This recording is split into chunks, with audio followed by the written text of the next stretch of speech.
Good afternoon, everyone.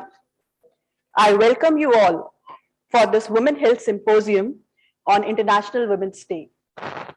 Every year on 8th of March, International Women's Day is celebrated across the globe to recognize the female achievements and raise awareness about gender parity and inspire support for organizations that help women empowerment. This year, United Nations theme is Gender Equality Today for a Sustainable Tomorrow. Imagine a gender equal world, a world free of bias, free of stereotypes, and free of discrimination. A world that's diverse, equitable, and inclusive. To forge inclusive work cultures where women's careers thrive and their achievements are celebrated. I welcome you all.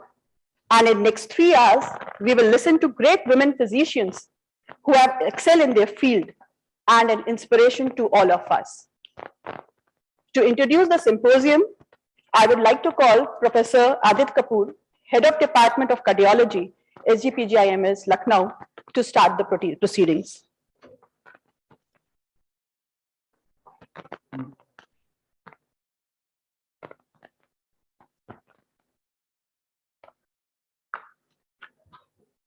Good evening, everybody. So I welcome you all on the occasion of this International Women's Day. And first of all, thank you to our director for sparing the time despite his busy schedule.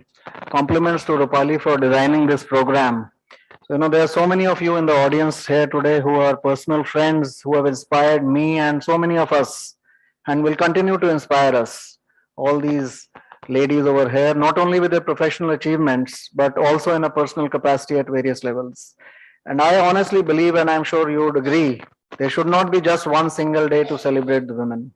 Every day should be such a day where we should respect and appreciate females and their contribution to us as a whole. We all know that today women rule almost every field, whether it's the domestic field, professional field, they are at par with men. And they carry out all their duties with so much zeal, so much passion, and ace it in every possible way. Unfortunately, they are often, I'll not say biases, they are often subjected to preconceived notions of what they can do, what they should do. And despite all this, they break these gender stereotypes. Despite the inherent patriarchy of our society, they achieve what they do and continue to do so, and this speaks volumes about them. And I also believe that, discussion about empowerment, feminism, does not actually mean that we are applying constraints on men or, disallowing them from getting their own privileges or rights. So this feminism or empowerment is often a misunderstood term. It is not about bringing men down or establishing female dominance. It is just acknowledging the power of choices which is available to females as a whole. And I think that strength of both the genders is imperative to turn the gears of our society in a more efficient way. So I'll just finish off by saying that what I would want to learn from my female counterparts, I would like to learn a fair bit of emotional intelligence, because to be very honest, we lack that maternal perspective. We don't probably invest so much in relationships as females do. So they have a more enriching, persona. They have a healing touch and compassion. So I would like to learn that from them in future days to come. I'd like to learn perceptiveness, because questions which we often ask as males: are you upset? This is a redundant and stupid question. We need to be more astute in judging the moods of not only our female counterparts but our patients as a whole. Probably I'd like to learn more communicative skills, not hiding my own emotions, better coping skills. Females have better coping skills, definitely. Multitasking, and to get a good sense of equipoise, balance in balancing our professional and domestic lives. And of course, to learn to forgive and move on. So that is a quality which I think at least I don't possess, but I would like to learn it. So to conclude, gender balance and equality is a matter of universal advocacy, developing gender inclusive mindsets so that tangible actions can be taken in future to achieve gender equality. So again, I welcome you all, and we hope that we learn so much from this scientific symposium. Thank you.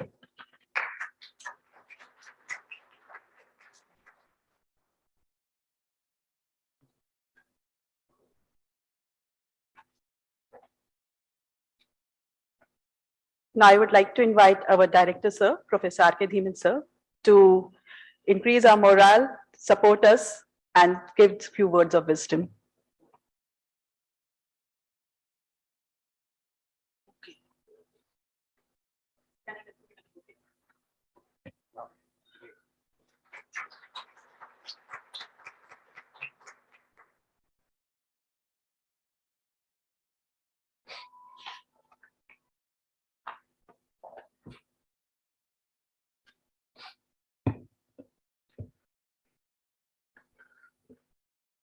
So I'll start with the lady who was, when I was a student over here, she played important role as far as my education is concerned, Professor Sita Nayak.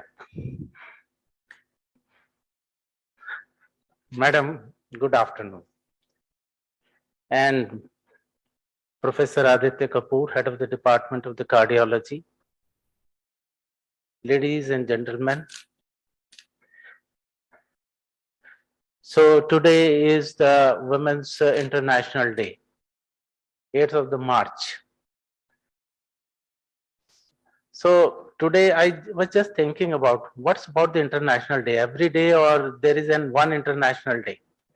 So I just got an answer that is basically the occasion to educate public on the issues of concerns. So basically if we are celebrating the Women's Day, so we must be aware of both the goods and the points of the concerns also. For example, today that you are talking about the women's health also. So you are organizing a symposium on the women's health. I think that is a very, very important thing. And to mobilize political will and resources to address the global problem. So today the women, so related to the women, we have to talk about everything. And to celebrate and reinforce achievements of the humanity. That is the last one. So whenever we have any international day or international week, so we have to do a lot of things. First of all, we have to recognize the concerns related to the one issue. As far as the women is concerned, and I brought up in a family where there is a lots of respect for the women. That's what I am trying to say. And because they play a very multitask role also, not only as the mother when you grown up early in your life also, and then sisters also at that time, wife, and finally the daughter. And as a man, I have learned a lot, and I received a lot of favors from every part of my life. Therefore, I can say the woman in our society is very, very important. there is no family without a woman. That's, I believe, also, therefore, the one day is basically just to remind us that we have not only to the respect, but we have to do a lot for the benefit of the lives of the women in our society. They are basically the silent and the unsung heroes. If I see myself, if I'm here as a director, it is because of my wife. She insisted me to apply for this post, otherwise I was not applying for this post. That is the first thing that I want to say. And the contribution in my life while I was growing as an academician, as a physician, or as a specialist, as a hepatologist, I cannot forget her immense contribution in my life. Therefore, I can say every woman has a tremendous power, and many of the times they are silent and the unsung heroes. If I have to do one thing for the women, I would like to have everyone should be educated. If I have to give the priority for the education, it is the women that I have to give. Because if the women, whether in the family or in the society or the national level, if they are very well educated, then everything would be fine and in harmony also. We have a problem of the population control in our society, in our nation. Just imagine if there is a 80% or 90% or 100% literacy, can the women allow to have 6, 8 or 10 children in a family? That is just not possible. So I personally feel on this day that we should do all things that those children, female children, or female education is very, very important in our society as well as in the nation also. So most of the time, whenever you have to do for a society, I think there are many ways actually. The people are supporting the children who are having the tuberculosis. I think this is the one way where you can support a female child with the education also. And all of us who are sitting over here, we can afford it and we should do it. So the theme that I have been told is the gender equality today for a suitable tomorrow. I think that is very, very important message. And the theme also that the gender equality is very, very important for the point of a person who's female. And they have never been behind as far as the male gender is concerned. Only today when I was reading the newspaper, I don't remember her name, but a 21-year-old female or a young girl, and she had a sky jump at the age of the 11 from 10,000 feet. And I don't know that she had made so many jumps that she has created the world record or the record in the Guinness book. So that is the one way. If you go that I still remember the Bachandari Pal, the first woman from the India who conquered the Mount Everest also. And we cannot forget the Kalpana Chawla and many more actually. Now in the business sector also, industrial sector also, and they have been doing very well. So if they are doing so well, then there should not be any gender inequality. I think today's symposium or the seminar will also talk about it. And particularly, they are talking today the brittle health of the women also. I have been told that 30 to 35% of the women, they die because of the heart disease and the strokes also. I think that would be the topic for the discussions today. So with these words, I'd like to stop over here, and my all best wishes to Professor Aditya Kapoor and his team for this symposium. I think they will also talk about what they can do in future. It should not be only single day as the International Women Day.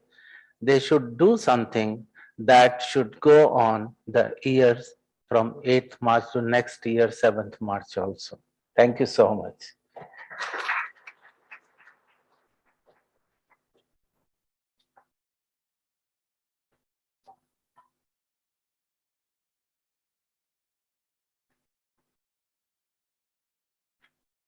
Thank you, sir, for so encouraging words and telling the reality of our society and how women are important in our life. And without them, the society is never complete. Thanks for again for highlighting the points. Coming over to a guest of honor speech, it is our great pleasure for us to have Professor Sita Nayak with us as a guest of honor. Madam needs no introduction, and words will feel short to describe all her achievements. She is a multifaceted personality. Along with an excellent academician, Madam is an efficient administrator and is an astute speaker. She headed the Department of Immunology SGPGIMS and was also the Dean of this institute. She was formerly a member of the governing body of the Medical Council of India and contributes to write on the medical education policy of India, which we are following now.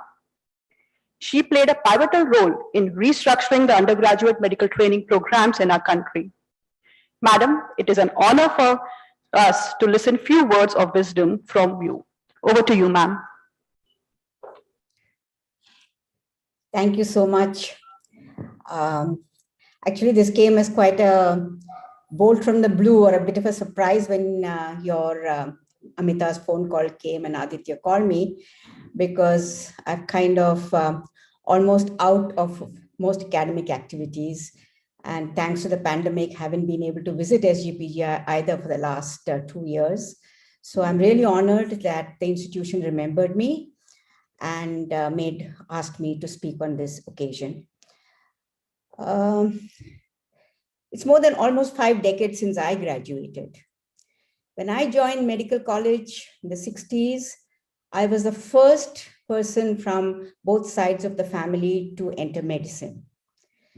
I'd studied in an all-girls school. And when I went to Maulana Azad Medical College, in 1966, out of 125 entrants, we actually had 45 girls, which was not a bad ratio for those times. But looking back, out of those 45, maybe 8 or 10 never continued with their medical careers. And I don't think more than 10, 15 went on to even do an MD/MS, a postgraduate degree. A large number of them, and I can remember it because in the 2021 and 22, there are any number of Golden Jubilee anniversaries being celebrated. We had a series of weddings in 71 and 72. All girls got married immediately after they graduated. Very few went on to do their post-graduation. That was the trend of the times. Women were not encouraged to take clinical subjects. And when I was a student, the preclinical subjects had a number of women teachers. And we also had, in fact, 2 principals, both very eminent women, Dr. Pathak, Leelavati Pathak, and then Dr. Padmavati herself, who was our dean for many years, the cardiologist. And but when we went into the clinical field, except in the specialties of gynecology and a little bit in pediatrics, there were few women on the faculty, 1 or 2 here or there. In fact, the year I was in 3rd year, the honorary system came to an end in Irvine Hospital, it was called Irvine Hospital in those days. And among the honoraries who left, there was not a single woman. But, and 1 or 2 women, 1 surgeon, I can hardly remember a female teacher in the clinical sites except in pediatrics and gynec. However, things gradually have changed. Took a long time, but now it is really gratifying to see. I see that the hall now of SGPGI Telemedicine Hall, the large number of women who are on SGPGI faculty and in faculties around the country. So things have changed. there's been a positive shift. Families do not consider it toilsome for girls to do medicine. Girls are not pushed to do non-clinical subjects. Nobody wants to do those anymore. And they're not asked to stop working because they got married or they have family. So the cultural shift in the way we look at working women within the medical profession has certainly changed, And that is a very positive thing that has happened over these last few decades. But we still have a long way to go. I do not know whether it is just because people don't step forward, or it is the mental biases that still stay in people's heads. But you do not see women in a lot of senior administrative positions. For the many years that I was involved with administration at the ministerial level or at MCI, often I was the only woman on the committee. When Sujata Rao was the Secretary of Health, she would make an effort to get women onto these committees, but there was very little representation. I think that for all the n number of aims that have been created, there's only one director who's a woman. AIMS Delhi has had only one woman director, if I remember right. So I'm not sure whether it is because the women don't step forward for these responsibilities, or it is the inherent biases in the system to some extent do continue. But I think that is a very important thing, that all women in senior positions or reaching that part of their career should step forward and take on. Because real change can only come if you hold those seats of power. And it's unfortunate, but it is true. And it is also the responsibility of women then who take those seats of power to administer with the distinct difference that your womanhood can give to the system. Empathy, understanding. It's not that one should discriminate against women or against men or favor women, but there are a large number of things that need to be done within institutions to make it more safe for women workers, to look after the people who work in lower positions, women who work in lower positions, who face various kinds of day-to-day harassments in their jobs, to make childcare friendly environments. There are so many things that need to be done, which is not that it cannot be done by men, but it doesn't strike them probably as much as it would a woman administrator. And you can see this lack of women in administration in every field. So we were talking about how women have entered the workforce, but in the last 2 years, the loss of jobs across the country, across every sector, the women have had a huge loss in the workforce. India has one of the lowest women participation workforce, lower than Bangladesh and Sri Lanka. And we need to be ashamed of that. So unless we make very positive change and think positively and make climate and environment appropriate and friendly for women to feel safe and welcome, but doctors are privileged. They live at the top of the hierarchy. So maybe women doctors do not face as much problem. And that's also not true. We know that they do. But across the whole working spectrum of an institution, the environment has to be made friendly to make women feel comfortable. So I'm not going to talk about women and their health problems, because there are a lot of experts who are going to talk about it. But the other aspect of women and health is access to health. You're going to discuss various cardiac problems in women, but for every 3 women with a cardiac problem, only 1 reaches the hospital. But for every 3 men, all reach the hospital, and there are statistics to support this. So the access to health in our societal hierarchy for women is really an issue. And this is also something that, to make access friendlier, and easier, and encouraging and teaching the importance of timely access to healthcare. These are things that need to be addressed if we are going to give women a better lifespan, a healthier lifespan, and help them through the later parts of their lives. Again, these things can be addressed if there are more women in administrative and positions of the seats which make these decisions. So, but I celebrate and really feel happy to see so many women around and doing so well. I'm not talking about other fields. I'm talking about the healthcare field.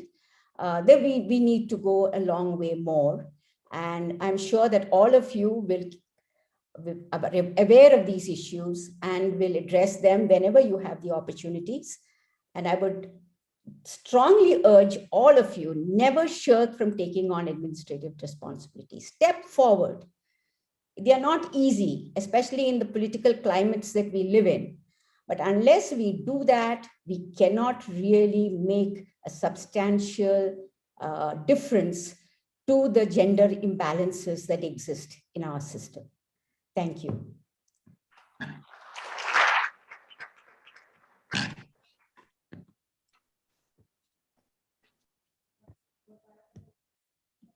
Thank you, ma'am, for highlighting the points which are evident but not usually seen.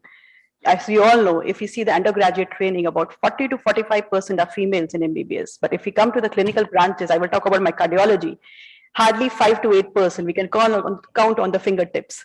So we have to aspire them to go for the branches which are clinical oriented. We have to ask them to go for the leadership programs, and they should go for having encouraged them. And I think the purpose of this symposia and your talk was basically that we should inspire them to go for reach new heights and reach new possibilities. Thanks a lot, ma'am, for contributing so much wisdom to us and sparing time for this symposia on a very short notice. We are very grateful to you. Thank you, ma'am. Thank you. So now coming over to the academic programs, we will start with session 1, which is Women in Healthcare, the Challenges and Opportunities. The motto of this session is to celebrate women's achievement, raise awareness against bias, and what action can be taken for the equality. I would like to call upon the chairperson of this session, Professor Vijay Lakshmi Bhatia ma'am. She is professor in Department of Endocrinology, SGPGIMS, Lucknow. Ma'am, please come on the dais. I would like to call Professor Anita Agarwal ma'am, Head of the Department and Department of Immunology, SGPGIMS, Lucknow. Professor Banani Podar, Head of the Department of Critical Care Medicine. Professor Vinita Agarwal ma'am, Department of Pathology. And Dr. Namita Mahendru, Additional Professor in Department of Radiodiagnosis in Lucknow.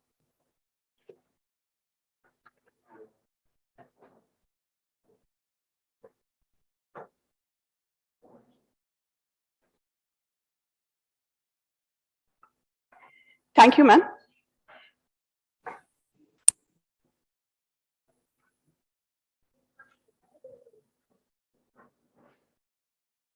So coming over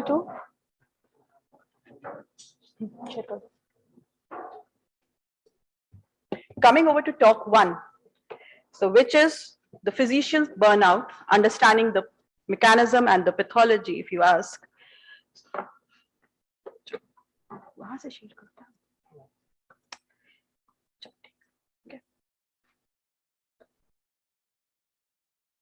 Physicians at all stages of education and training are at risk for burnout.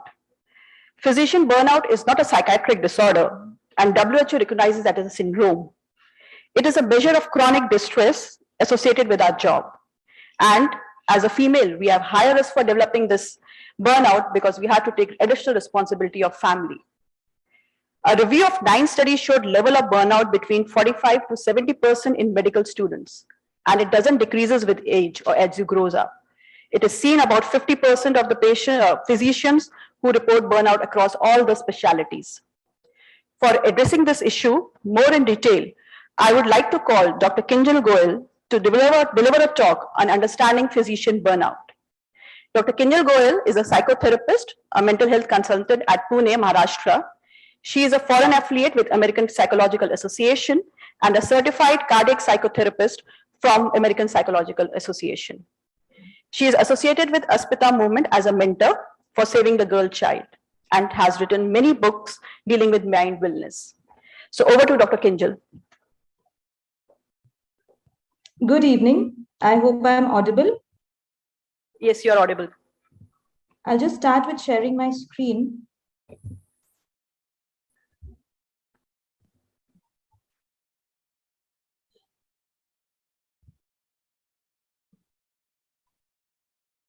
Is that visible too? Yes, there. Just do on slideshow. Yeah, great. Thank you so much.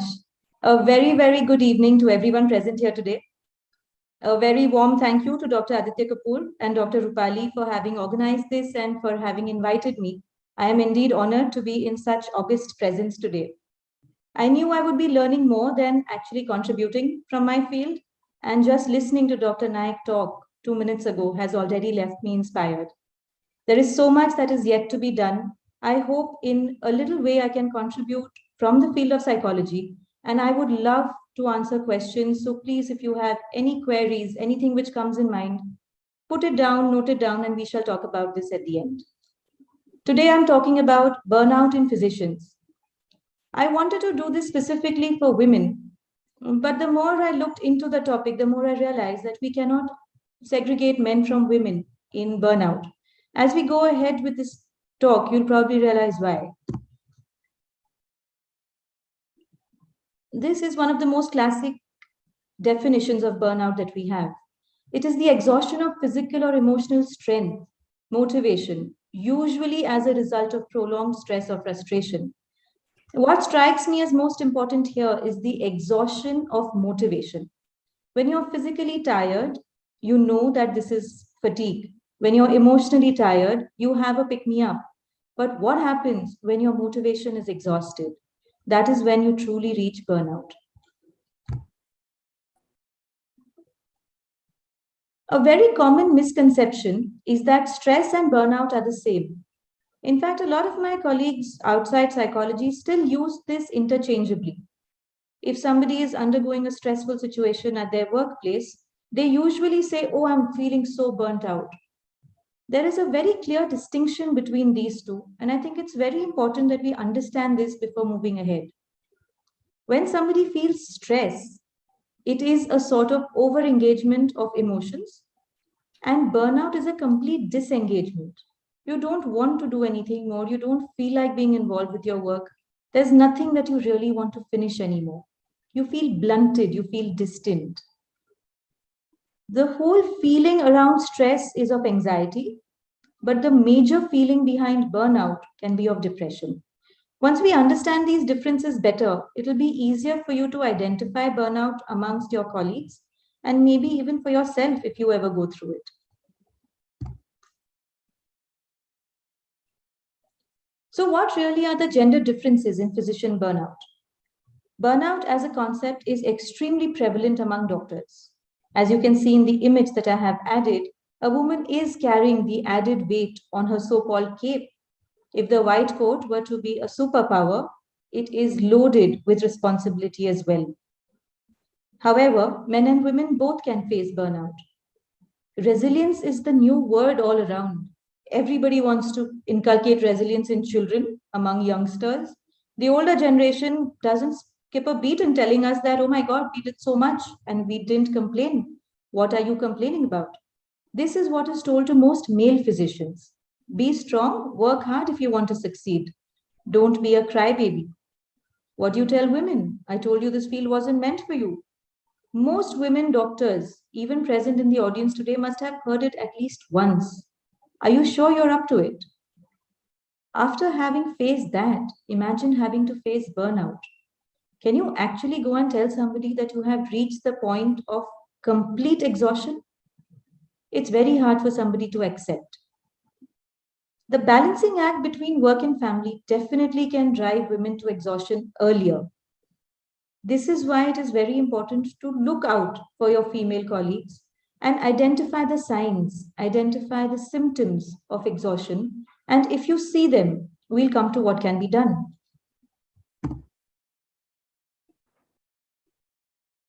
This is the question I get from a lot of people in administration. When they want to recruit people into their hospital, I have been asked very categorically, can you tell us which personality types will burn out faster?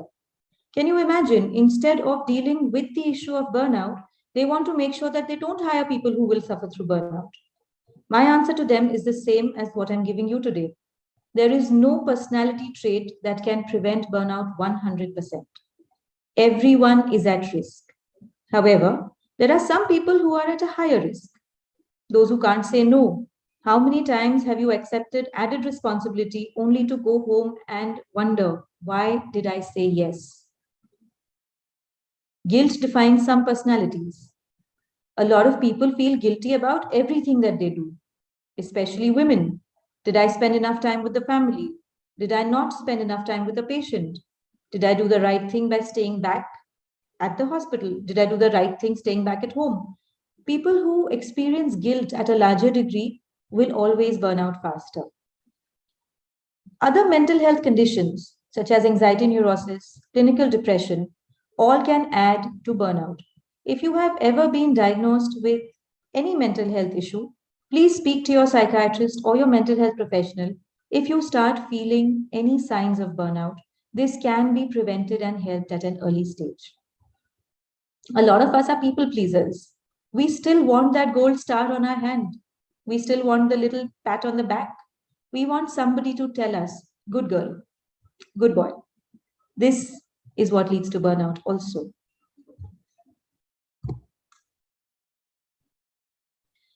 There is a very lovely case that we had come across very recently. In fact, Dr. Kapoor and me had discussed this, I remember, and he had reminded me to add it to this talk because it had struck a very deep chord for both of us. This is a case study on two athletes. One was Strug. She was, I think, in the 1990s. She was a gymnast with the American team, also an Olympian. During the Olympics, she had hurt her leg quite badly and had almost limped her way to the final vault. She had won, and she was applauded for her effort. This is what parents taught their children, wasn't it? Resilience, perseverance, don't give up. People proudly showed this video to their children, saying, this is grit, this is determination. You want your Olympic gold? This is how hard you have to work. Pain doesn't matter. What happened recently, though, changed the narrative quite a bit. Most of you must have heard of Biles, another Olympic athlete who came out and said that she had mental health issues to address, that the sport was taking a toll on her. She was also applauded. Nobody told her to build up some resilience, to push through it. I think this is the change that is coming in most workplaces. At least we hope that this is the change coming in. Most of us are still stuck in the era where we are appreciating the wrong things. Think for yourself. If you have juniors working under you, when is the last time you praised them for doing something which hurt them emotionally or physically? If somebody spent 16 hours at the hospital, did you tell them good job? If you did, think twice. You are appreciating something which will lead to bad behavior emotionally later. Tell them to go home and take a break. Ask people to prioritize themselves. This is what will take them longer and farther away in their career, not just putting together their energy and spending it all on one thing. This is not how we need to function now. This is one of my favorite slides of this show. What not to do when someone is suffering from burnout.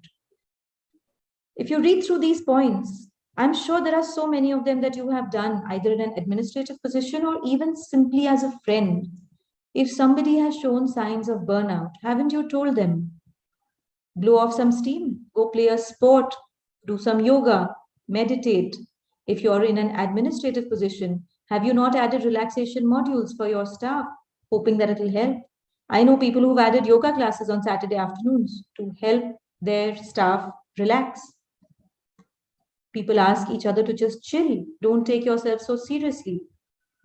Build resilience. People start sharing podcasts. People start sharing videos on what to watch and how to build this so-called resilience. These are the main things that you do not do when someone is suffering from burnout. You simply cannot add any work to somebody who's already burning out. You need to give them time and space. If you tell them what to do when they have some little free time at hand, you are only adding to their woes. So what exactly can you do to help? If you can reduce their workload, it is as simple and it is as black and white.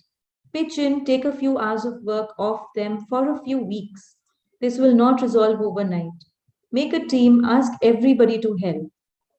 If somebody has unstructured free time, let them be. Don't try and tell them what to do in that free time.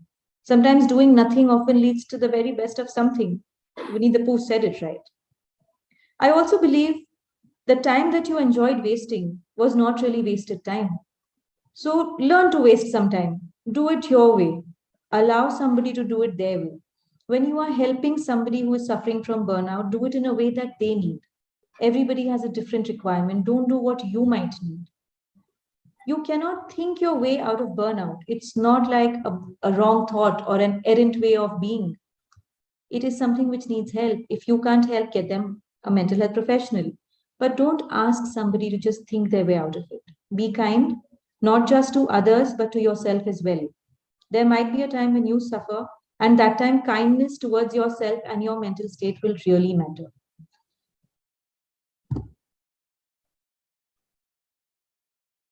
Another one of my favorites, not to-do lists. We have learned to equate being busy with being successful. I think it's time we change that. Everybody who is successful should have some control over their time. If you've ever said to anybody, "Oh my God, I'm crazy busy today," please rethink that statement. Are you really crazy busy? And if you are, does that define your success? Would you not rather have a few hours in hand to do whatever it is that you like? Efficiency is overrated. All we want to do is maximum work in minimum time. This is not the formula to success. Start making not to-do lists. We've all done to-do lists. As we were students, when we started working, we started making a list of things we had to complete. Now start making things of lists that you will not do. My to-do list can be very specific on some days and quite vague on others. There could be a certain patient whose phone call I will not receive today because I know I cannot offer any more help, but just talking to that patient saps me of half an hour. So find out what saps your energy. Put it in your not to do list. Do this regularly and it can become a very powerful tool in avoiding burnout. We were taught since childhood, no pain, no gain. This is one thing we need to unlearn. I think a whole generation has been ruined because of no pain, no gain. Why can't we gain something unless we suffer? Think about it. Do we really need to make a martyr of ourselves just to be successful? Stop saying this to the next generation. Stop saying this to your juniors, and you will see a difference. The whole concept of this symposium is to make a better future for women. Why not make a better future for everyone? As long as we all avoid burnout, the workforce just keeps getting stronger. Selfishness has been one of those sins that we have been asked to avoid. Another thing that we need to rethink. Prioritizing yourself does not make you selfish. Make it a habit. Prioritize your mental health, prioritize your physical health. As doctors, you know better than anybody else that you need to sleep enough, eat enough, rest enough. Rest is so underrated. You will tell somebody you need to exercise to be healthy, but you also need to tell them you need to rest enough to be healthy. All these things come together and eventually give us a better environment.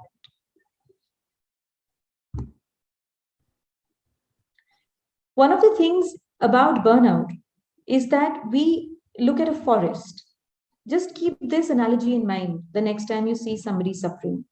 Trees don't thrive individually. A forest always is stronger than an independent tree. Why do you think that happens? There is a network. There is a network of roots which goes deep underground. This is how trees share communication. They share nutrition. They share science. They share language. In fact, it has now been discovered that trees will help each other if one of them is suffering. This is not visible to the naked eye. Nobody else can see this. This is how we need to make our workforce. This is how we need to make our workplace, where we can all stand by each other without anybody else knowing, where we can hold our roots and we can help each other grow. To conclude, burnout and stress are not the same. This distinction is what will help us help people with burnout.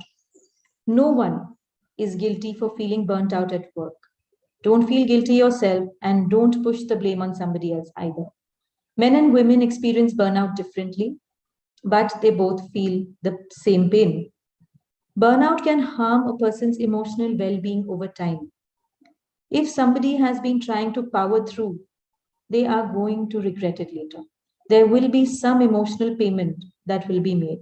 So if you feel the signs of being burnt out, talk about it earlier rather than later. Burnout can be prevented, simple steps that we just discussed. It can be cured if it has reached a point where you can't cure it yourself. Please seek help. There are people who can help. Kindness, one of the simplest way at work, at home. Be kind to yourself, be kind to everybody around you. This is genuinely the only way forward. With this, I bring my talk to a close. So much. If the chairperson permits, can we have a discussion at the end of all the three talks, which can help them? Okay. Thank you, Dr. Kanjal, for such an illustrative talk, and I would like you to stay with us for the discussion at the end of the 15 minutes. Coming to our next talk, the gender imbalances in the academia has been evident historically and persists today. Dr. Kanjal, kindly stop sharing the screen. Thank you. So there is marked underrepresentation of women in research, in publishing, in editorials and guidelines formation. Not only as a researcher, but enrollment of clinical trials, women are underrepresented.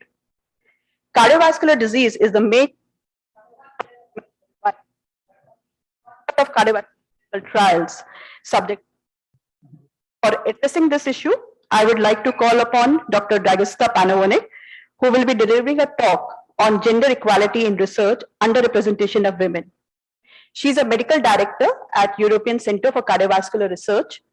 She has expertise in clinical regulatory environment, risk management of medical devices, and has contributed multiple regulatory approvals of various products within different therapeutic areas.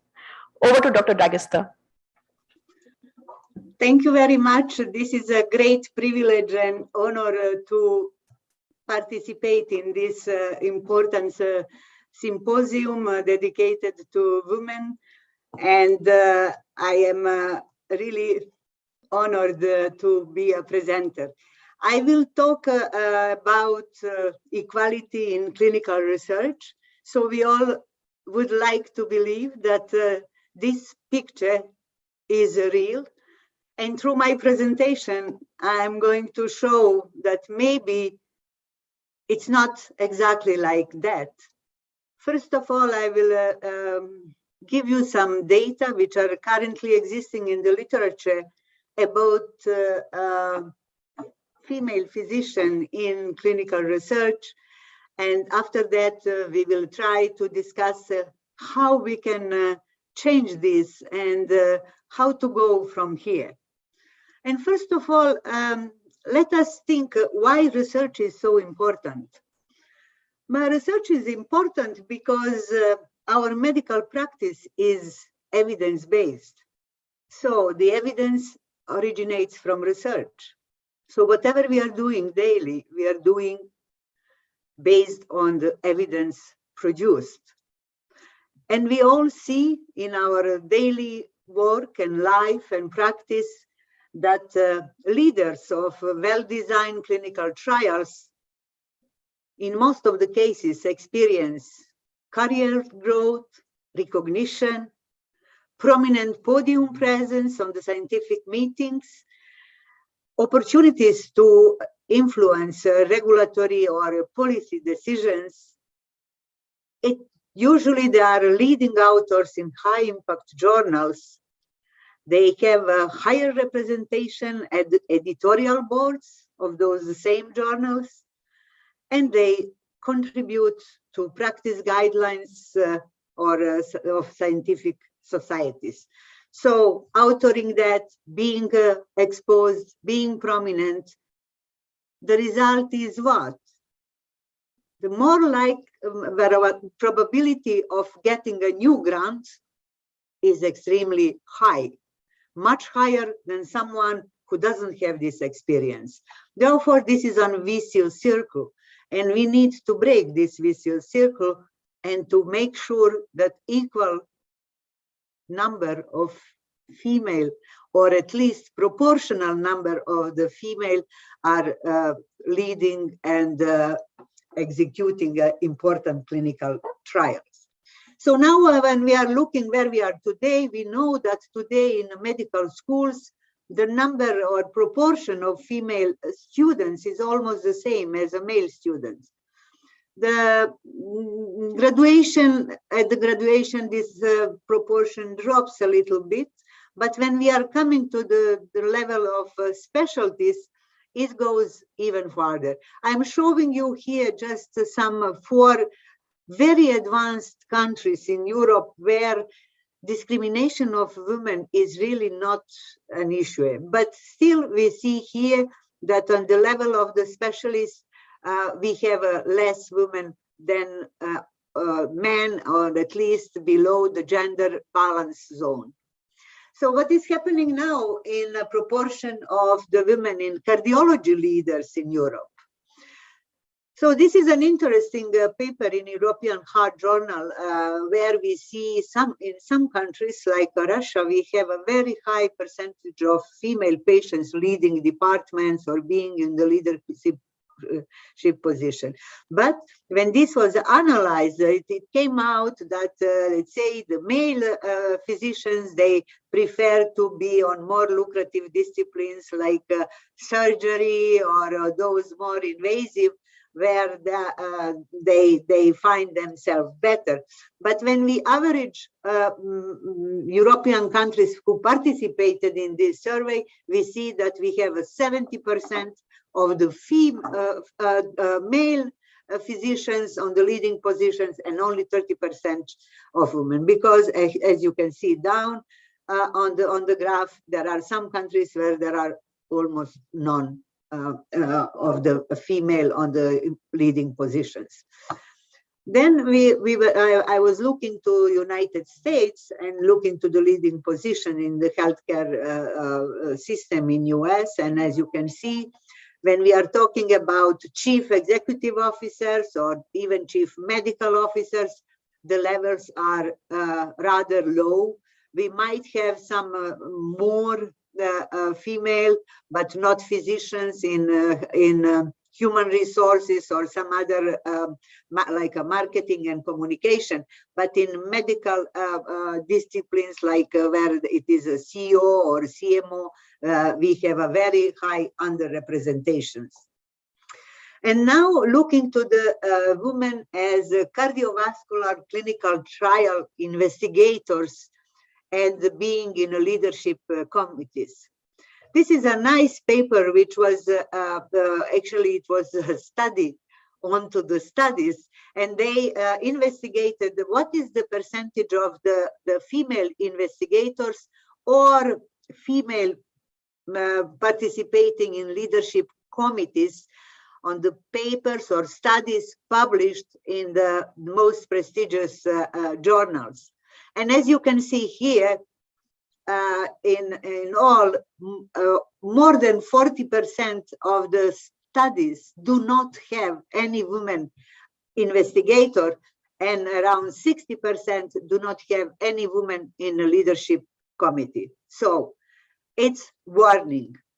And then there were some countries which really did a great job to try to revert this disbalance in between the men and women in research.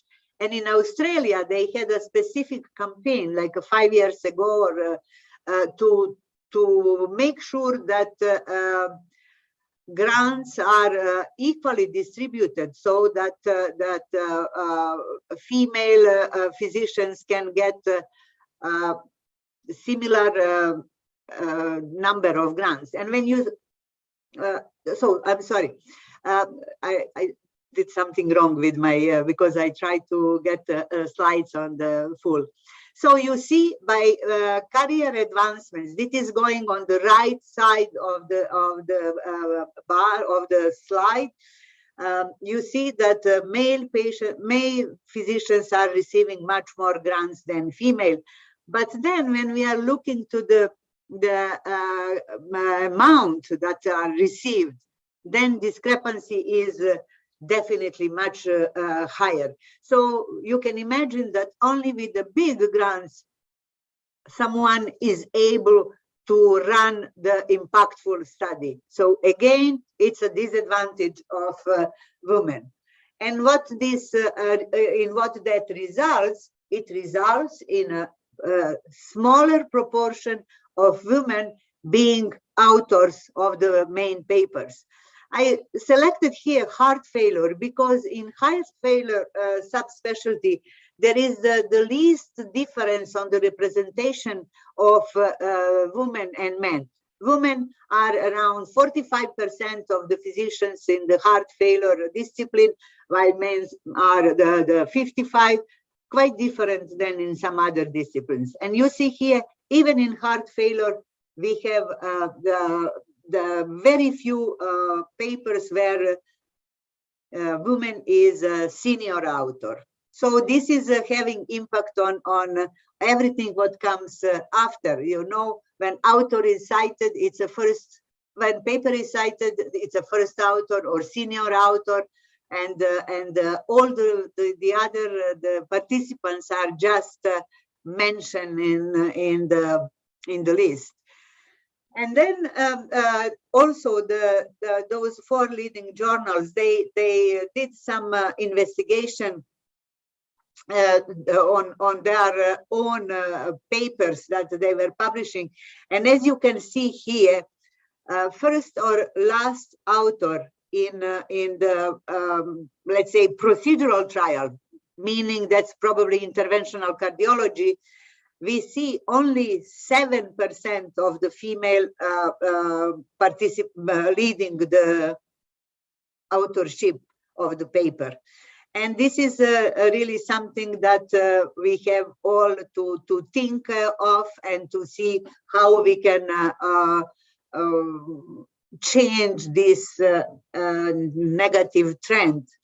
And also, you know, the big companies, particularly pharmaceutical companies, when they are going to approve their new drugs, they are always very, very cautious who to select as investigators to make sure trial is run correctly. And you can see here that in the last, that was here for the last 20 years, but I selected only from 2012 to see that I wanted to show this a little bit optimistic 19 and 20, that we have some increase in the female authors on the trials of the FDA approved drug. And what also we see that in United States, this proportion is overall 14%, and outside United States is even more dramatic. It's only 8%.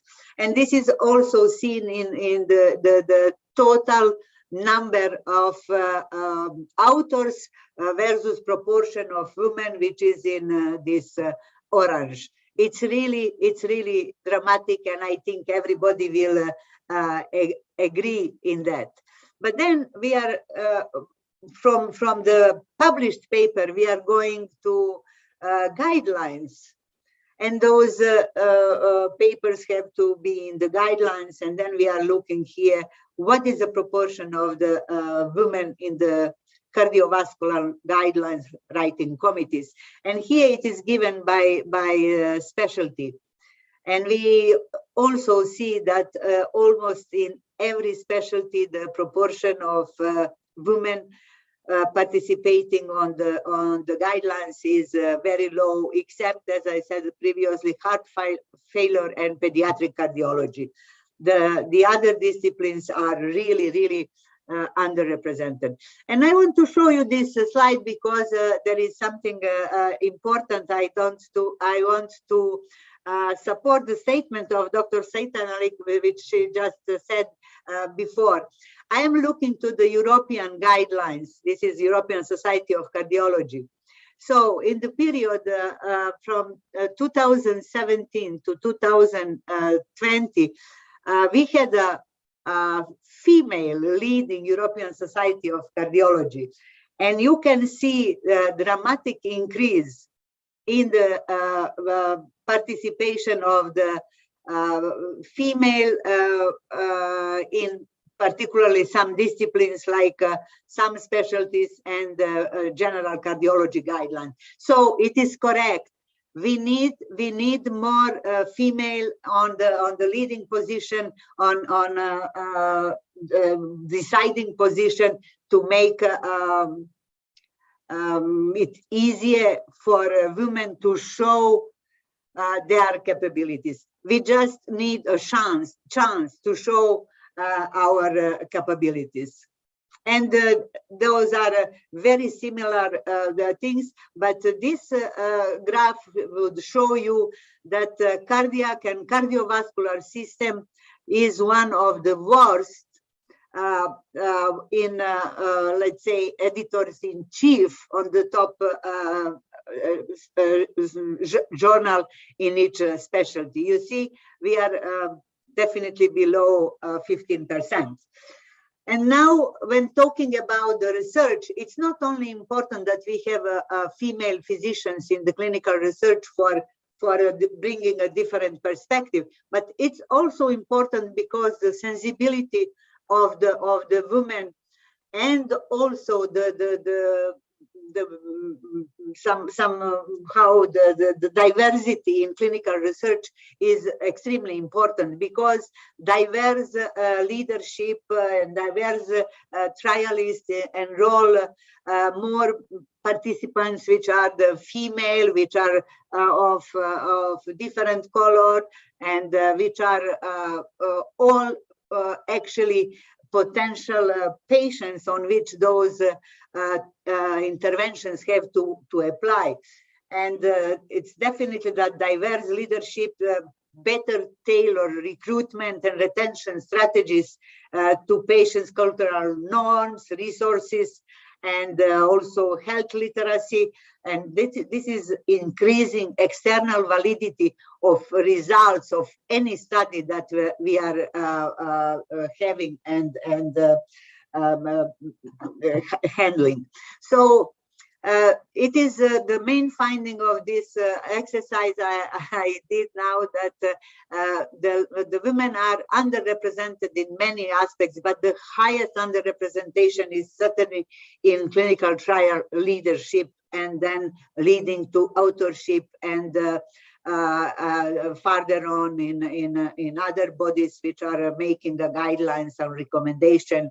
And therefore, the inclusion of women in research leadership, more female patients, also to enroll in cardiovascular specialties, which will then revert the picture. So definitely we need to do something here. And I really like this illustration from Harriet Van Spal, which is the big fighter for female rights. And I think she so nicely explained here, this is the initiative that it is taken now, that there are several aspects and several areas where we have to look to improvements. One of important areas is grant agencies, but also industry. Industry is very important, because female participants were the most underrepresented in industry-sponsored trials. Professional societies, journals, academic institutions, and catalyzers, those are very important. Those are the organizations which are really making fighting for women's rights, but not fighting by fighting. They are fighting by elevating the the competencies of the women, which is the most important. And we have several of those like that. So this slide is a very colorful, the typical women.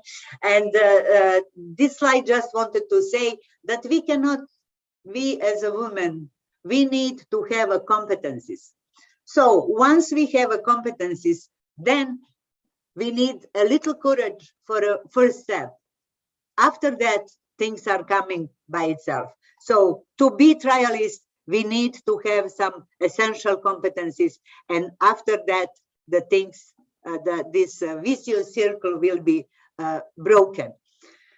And to conclude, I just like to say we all have to engage in reaching equality, diversity, and inclusion in clinical research leadership. And I like to mention here that organizations such as Women as One and the Women Organization of Scientific Societies and other similar organizations need support and active involvement of the community irrespective of gender, but particularly women. We need to encourage our younger colleagues to enroll on those talent directories, to follow trainings, and to get confident in themselves. And it is very important that some deliberate actions and monitoring of key matrices by investigators, by academic institutions, as I said, have to be implemented, because together I think we will achieve equality and bring the indispensable female aspect in clinical research, because I think men of quality respects women equality. Thank you very much.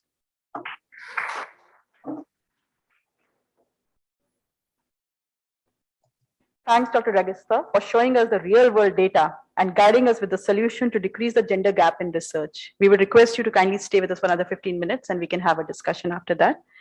For the talk 3, we have Dr. M.V. Padma Srivastava. So the success of every woman should be the inspiration to the other. We should raise each other up. And in our next talk, we will listen to Professor M.V. Padma Srivastava, the 10 commandments, what every female medical student should know. Madam is head of the department and professor in Department of Neurology, AIIMS, Delhi. Her primary area of interest are in stroke, vascular dementias, and multiple sclerosis. And she has several national and international publications. Madam, over to you. Thank you. And it's an honor to be part of this iconic movement, I must say. In fact, the whole of today, we've been having this. Pardon my attire, I've just come from the OPD.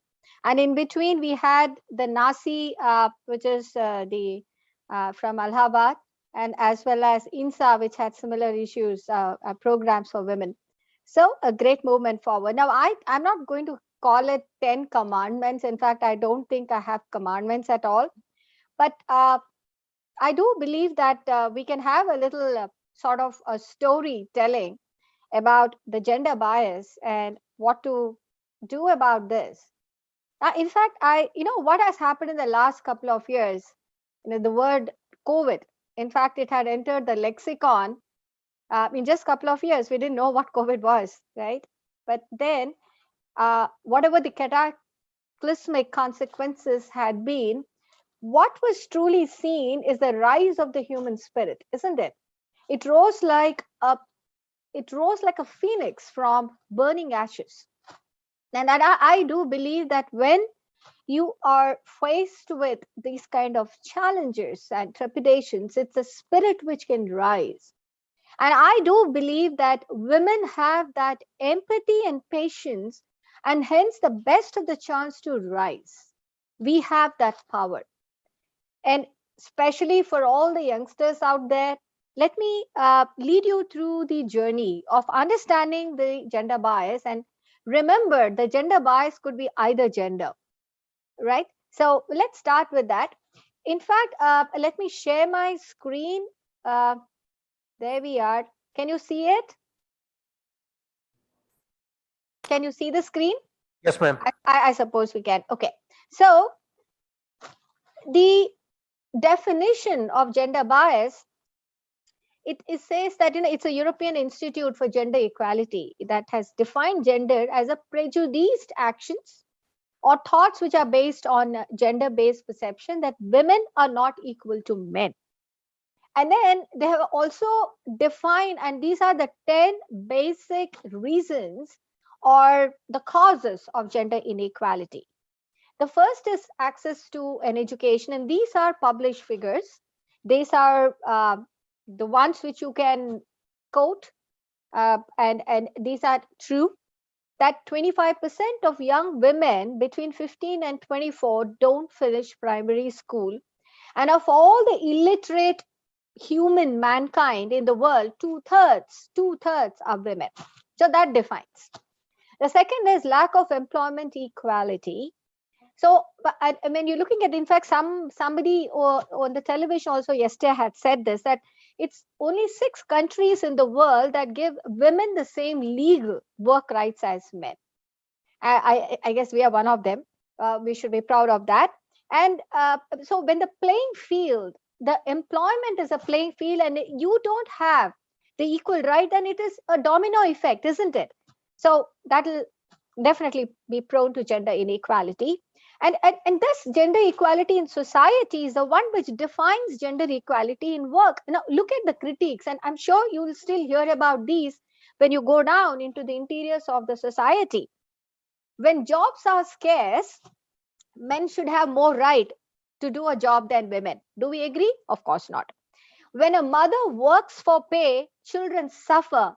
How stupid can that be? But that is instilled. It's integrally inherent into the psyche of a society, especially the developing world. Once a woman starts working and earns money, man will start losing control over her. Haven't you heard about this? You did. The third is job segregation. In most society, there's an inherent belief that men are simply better equipped to do certain jobs, be it as it may. Most of the time, these jobs are the ones which get better paid. And even when you're doing the same job, say you take entertainment industry, there are a lot of such industries where for the same job, men get paid better. And it so happens that it still percolates down to the current era. So that stays. And so when you don't get recognized equally for the work that you do, that's not going to be a huge boost to your ego. Lack of legal protections, that is true for a lot of number of countries I don't want to name. And bodily autonomy. This, I see that this exists even in certain so-called developed countries. Lot of women around the world don't have an authority over their own bodies, when they should get married, whom they should get married, when they should, start bearing a child. And so that, and according to the World Health Organization, 200 million women who don't want to get pregnant don't have an access to prevent that they don't have an access to contraception. And this is, also boosted up by the lack of options, and there are this cultural, religious oppositions and beliefs. Poor medical care, and that's where we all come in. Young girls out there, we are taught that medicine is an art of solving our bodily mysteries, right? And we expect medicine as a science to uphold those principles of evidence and impartiality. Now, we want our doctors to listen to us, right? So, but unfortunately, it's been jotted down in the literature, and this is going on from times immemorial. Fortunately, it's getting down to be lesser in amount, but we do have articles with headlines which scream, why won't doctors believe women? Okay, and especially when it is like aches and pains and headaches. Don't you know that even as a neurologist, when I sit in my outpatient, and when there is a middle-aged woman who comes and says she's been suffering from headache for last 10 years, and it is constant, and then you think that, oh, she's depressed, there are problems, there are stresses, she is attention seeking, and this is one way of seeking attention, nobody's, so on and so forth, but then there's nobody's really addressing that pain. So there is an element of disbelief when it comes to aches and pains and a woman who's complaining of that. I mean, that needs to change. And now, in fact, if you say that to a person who's a headache specialist, he's really going to hit the roof. So, and the choice part of it, you just heard this amazing lecture by the previous speaker, how women are underrepresented. And as a strokeologist, I can tell you that a lot of trials just exclude people who can become pregnant, pregnancy, lactation, young women, and in fact, women as in general. So the women-centric trials, women-centric research beyond the women reproductive issues have to be there, and that's underrepresented. So I believe the only way forward is to change the culture of the myth and misdiagnosis that obscures medicine's understanding of unwell women. And this is to be learned from our history, right? Then we have lack of religious freedom, lack of political representation. I think that's also fortunately being changed. But if you're looking at national parliaments, and during the beginning of 2019, there were about 25, less than 25%, 24.3% of seats which were filled by women. This is again across the world.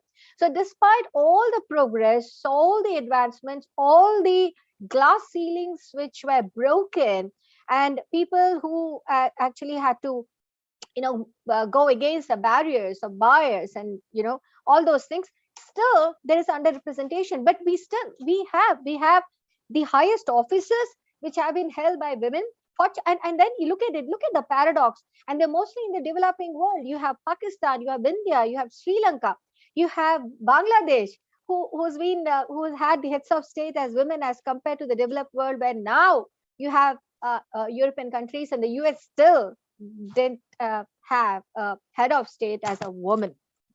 So, and lack of parity for remuneration at work, which I had quoted earlier. Then comes the societal mindsets. I think this defines it all. This is the most untangible of all. You really can't put it into a kind of a defined geographic entity, because the overall mindset of a society has a significant impact on gender equality. And this is in spite of enforcement of laws. No amount of enforcement of laws. There is a pushback. When a society needs to push back, it does. It's very often women who uphold these values, and that's where I come to it. It's not the man against a woman, it is a woman against a woman. And it is the woman who sort of uphold these obsolete, archaic, patriarchal beliefs and the garbs of traditions and culture.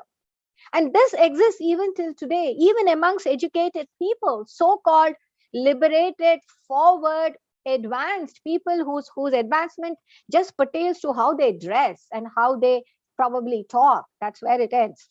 We need to rise from it all. So unity amongst women singularly is of paramount importance. So look at, say women's mobility and family honor. There are restrictions. Women who go out of the house for work. Now they will have restrictions, how to behave, how to dress, whom to speak, whom not to speak, isn't it? When you step out of the house, and the neighbors will ask, they're very friendly neighbors, right? Not always do we have a friendly neighborhood Spider-Man. So it'll be a neighbor who will ask, why is your daughter coming home so late? Why is your daughter-in-law? Who's the daughter-in-law talking to in that market?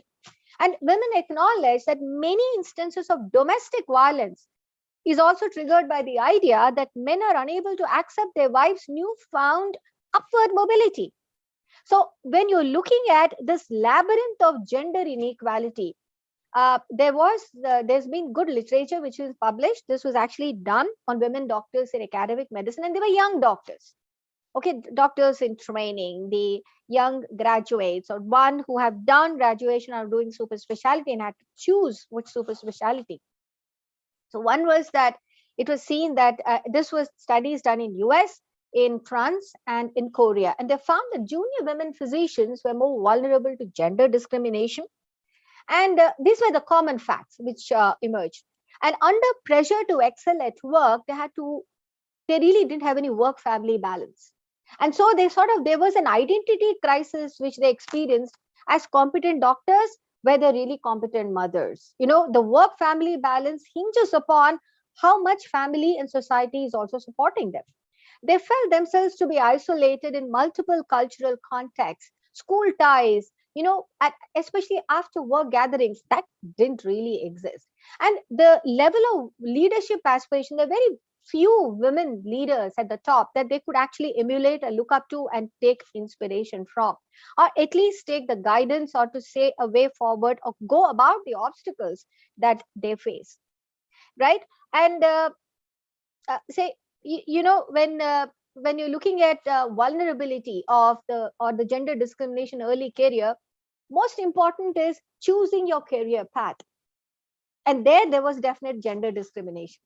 So I in when I did my MBBS and I was getting into MD, the society around me automatically assumed that I'm going to be a gynecologist. Women doctor, she has to be gynecologist, or the next is pediatrician. One couldn't even think about general surgery, orthopedics. Wow, super specialty as a surgeon, neurosurgery, CTVS was unthinkable, right? So this is the exposure to hierarchical structure, and this hierarchical structure is not just in the society or the family; it is there even inbuilt into the academic, medical academic, the what you call the, I won't say foundations, but those pillars. And we think they are the cogent pillars on which the entire edifice is being built. So there are conflicts, between their career aspirations, the social norms, and so-called unwritten rules of being accepted. So if you have one lone cardiothoracic vascular surgery resident and you have 20 who are men, and there are issues which are unspoken, and there would be some kind of maybe resistance, maybe some kind of hostility, may not be, but they could be. For example, people often believe women can't endure long hours of surgery. What about late night shifts? In fact, till date, just yesterday, somebody was talking, let's get men into this because it may involve, going at 2 in the morning, and then they have to travel at 2 in the morning, because you have the societal issues, you have the transport thing, you look at the safety, you look at how society looks at a lone woman going out in the middle of the night. Okay, let's face it. So, and then comes the maternity and childcare. In fact, there was an unwritten rule, even in Delhi, in certain, some kind of house urgency and early residency, that, if somebody is pregnant and likely to be pregnant and all that, lay off, you get off that and then do it. Then came laws, then came the maternity leave, then came the childcare. So it has now become much more easy. Now you have even paternity leave. So there is some equality even in taking care of a child. So that's good. So there is a way forward which is happening. And when you're looking at the viability of a work-family balance, and that's where there was today, somebody sent on a WhatsApp of a young woman doctor like a Durga, Ma Durga. So she is having a stethoscope, she's doing this, she has a broom in one hand, she's cooking somewhere, she's feeding a child, she's also cleaning up, she's, everything. There are multiple hands doing multiple things. Now, do you have anything like that for a man? So this is, I feel, is empowerment, because we're capable of this multitasking and doing with aplomb, right? But when in this research, one participant commented that work-family balance is a myth. This was a poor, dejected soul, because she found that she devoted most of the time to work, and then she thought she took care of the children, and when the child grew up, the child resented it. So this is something which would be, because for a child, it didn't really matter that the mom was trying to take care of the future. It was just that the person didn't spend time. So there are issues here which are much more reflective on mothers, again, basically because of the natural phenomena as well as the societal value systems which have been there for times immemorial. So these issues are something that one, if they're cognizant, and then I'll come to the solutions a little later, but keep aware that these are something all of us faced, or all of us face or continue to face, irrespective of what age you are. So, and then, do we have an after-work social gatherings? Forget it. Now, if after a 10-12 hour shift in the hospital, I enter my home, I am a wife, I'm a mother, I'll be a daughter, I'm a mother-in-law, whatever. So the role shifting comes naturally, automatically. Now, which may be true even for a man, but the goalposts, change of goalposts and getting into those roles becomes automatic, expected. for a woman, right? So the social networking and after work, just running away to somewhere else for a gathering, for a party becomes, I don't think it's practical. So let me tell you another thing. When somebody says, be outstanding in your field, in your work, what does this term outstanding mean? Because a woman can be outstanding, but you need to define that outstanding. So for a woman doctor, how do you define this outstanding? How do you measure that success? So outstanding in any field would be outshining every measure of excellence in parameters which are accorded to that field, right? So it may transcend the conventional boundaries of achievable targets, which may be set forth by the societal norms earlier. You can break it. So it could be patients first, patient specific, clinical service, education, research. Is my time up? I can see the presenter out there. If my time is up, I will quickly go to what you need to do. Ma'am, actually, time. So we can have a good discussion. Done. So that we can. So I'm sorry, I may not be there for discussion because I need to go back to my clinic, but I'll just end by this take-home message. So for all the young people, I would say that you should know your aspirations and aptitude. In other words, what's your calling? So don't go do something, don't choose your specialty just because somebody's telling you to do, or that is a societal norm. Choose your life partner well. I think that has to be underlined. There's nothing like a warm home which can be there to take away all your worries, even after a grueling work. Choose your life partner well. Have a hobby, have a me time, you deserve it. Be happy in whatever you do. There are no false pretenses, no pretentious belongings. You are unique in whatever you are and precious. Physical health is sine qua non to mental health, so take care. Don't think that if you sacrifice your sleep, your physical health, things are going to get honky dory. The easiest way to sort of make 28 hours get into 24 hours is sacrifice sleep. Don't do that. And remember our integral, inherent, quintessential women's traits: patience and empathy. Use them. Persevere, persist, excel. Know knowledge is power. Okay, know that. All the best. So the way to get started is quit talking and begin doing. Thank you.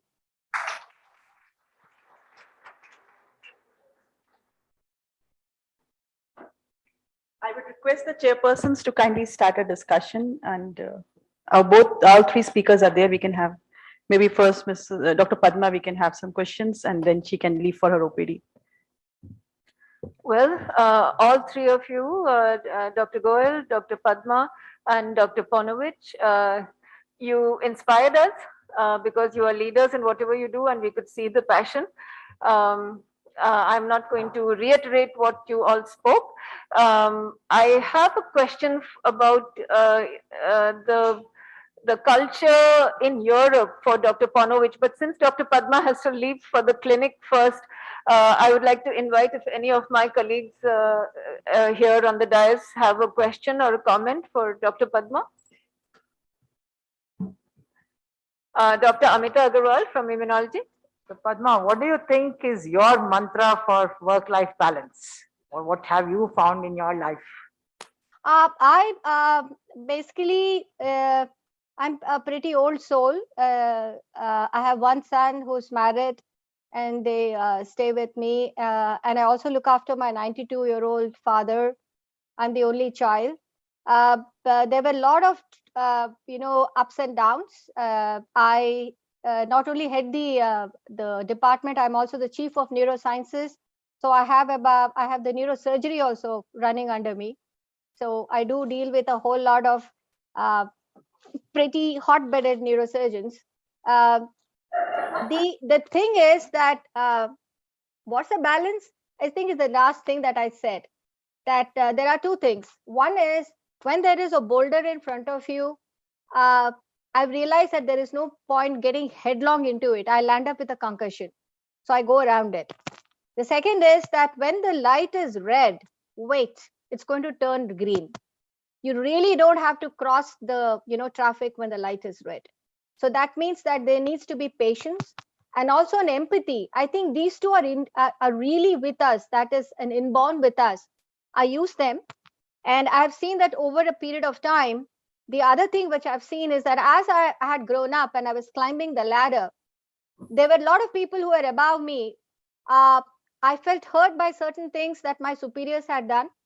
So what I realized is when I come to the top, I will see to it that I don't do that to my juniors. Because when you go up to the top and you start climbing down, you're going to meet others going up. So there is, and another thing is that when I have a passion and I need to excel in something, I need to develop a team along with me. And I have to develop such a beautiful team that I become redundant. When I'm not there anymore, the vision persists, it grows, and it takes care of whatever that whole thing was initially set out for, whether it is professional or personal. So that would be my take on it as to how to grow.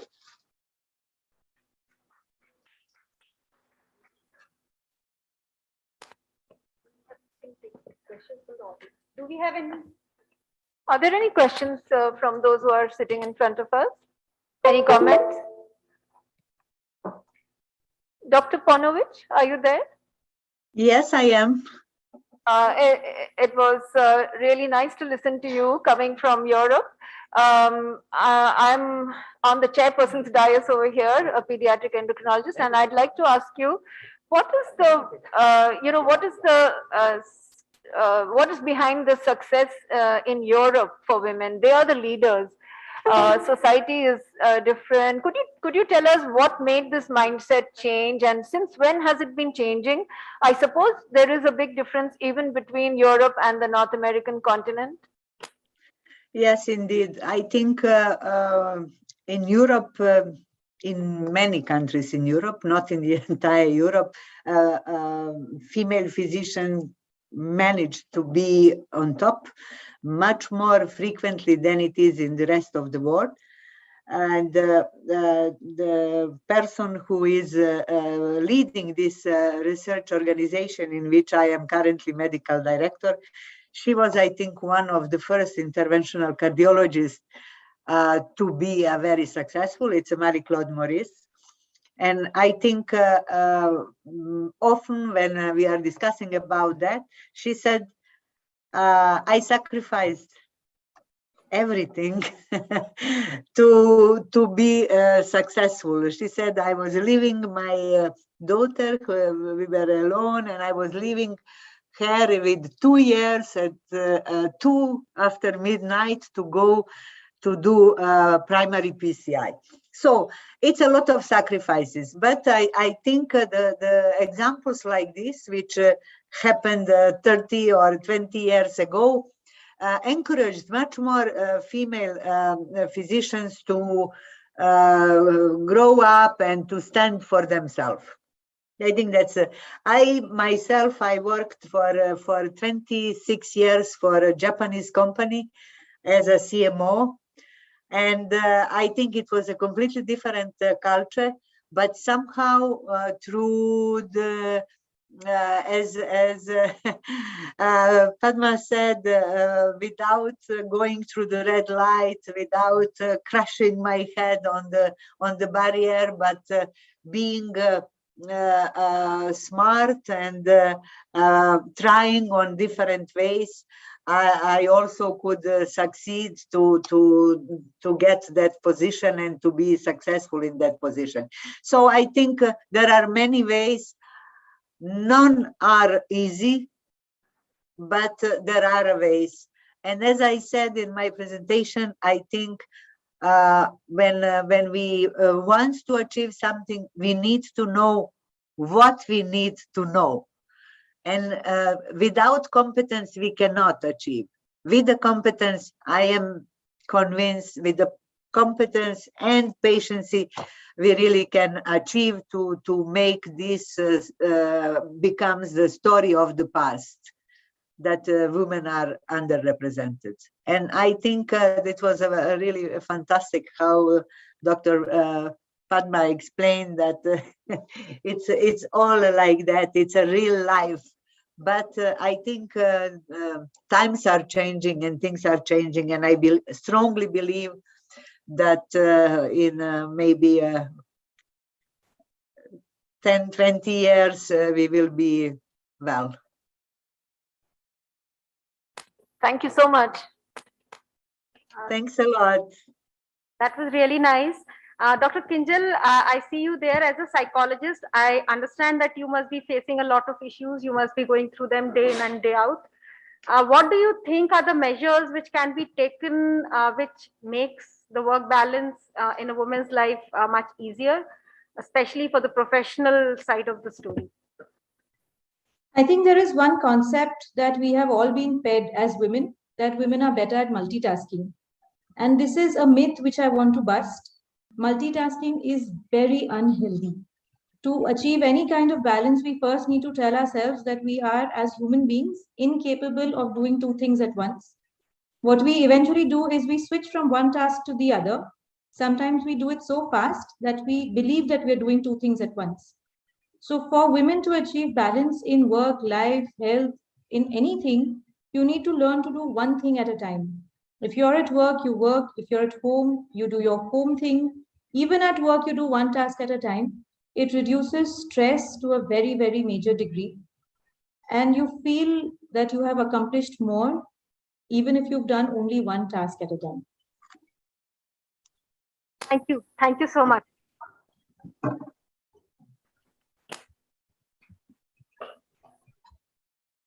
I would like to thank all the chairpersons, all the speakers for such an informative session and such a healthy discussion. Thanks, ma'am. Thank you for invitation. Applause for- Bye. And thanks to our international speaker for joining us at this time. So coming over to a second session, which deals with heart disease in women, I would like to invite Professor Satyen Tiwari sir to kindly coordinate the session.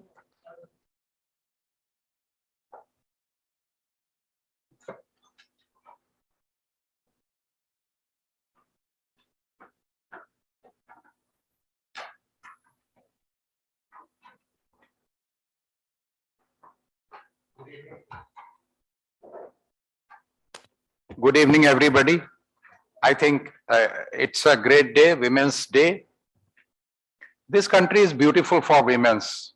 As I am talking to Professor Aarti Lal Chandani, and she said the Americans never produce a president, US president, lady president, but India does one president, lady, and a prime minister as well.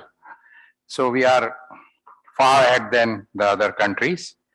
And now we are, due to shortage of time, we are getting a little late. I am inviting my co-chairpersons, Professor Aarti Lal Chandani, please come over. She is a cardiologist at GSVM Medical College. She was a principal there, dean in Department of Medicine. Please, madam. Professor Mandakini Pradhan, she is here. She's not here. Okay. And Professor Preeti, yes, she's the professor. Everybody knows. She's endocrinologist par excellence. Madam, please come over. And then we have Dr. Sangeeta Yadav. Yes. And Dr. Monica Bhandari. She's a cardiologist at King George's Medical University. Kindly give a big applause to all my co-chairperson.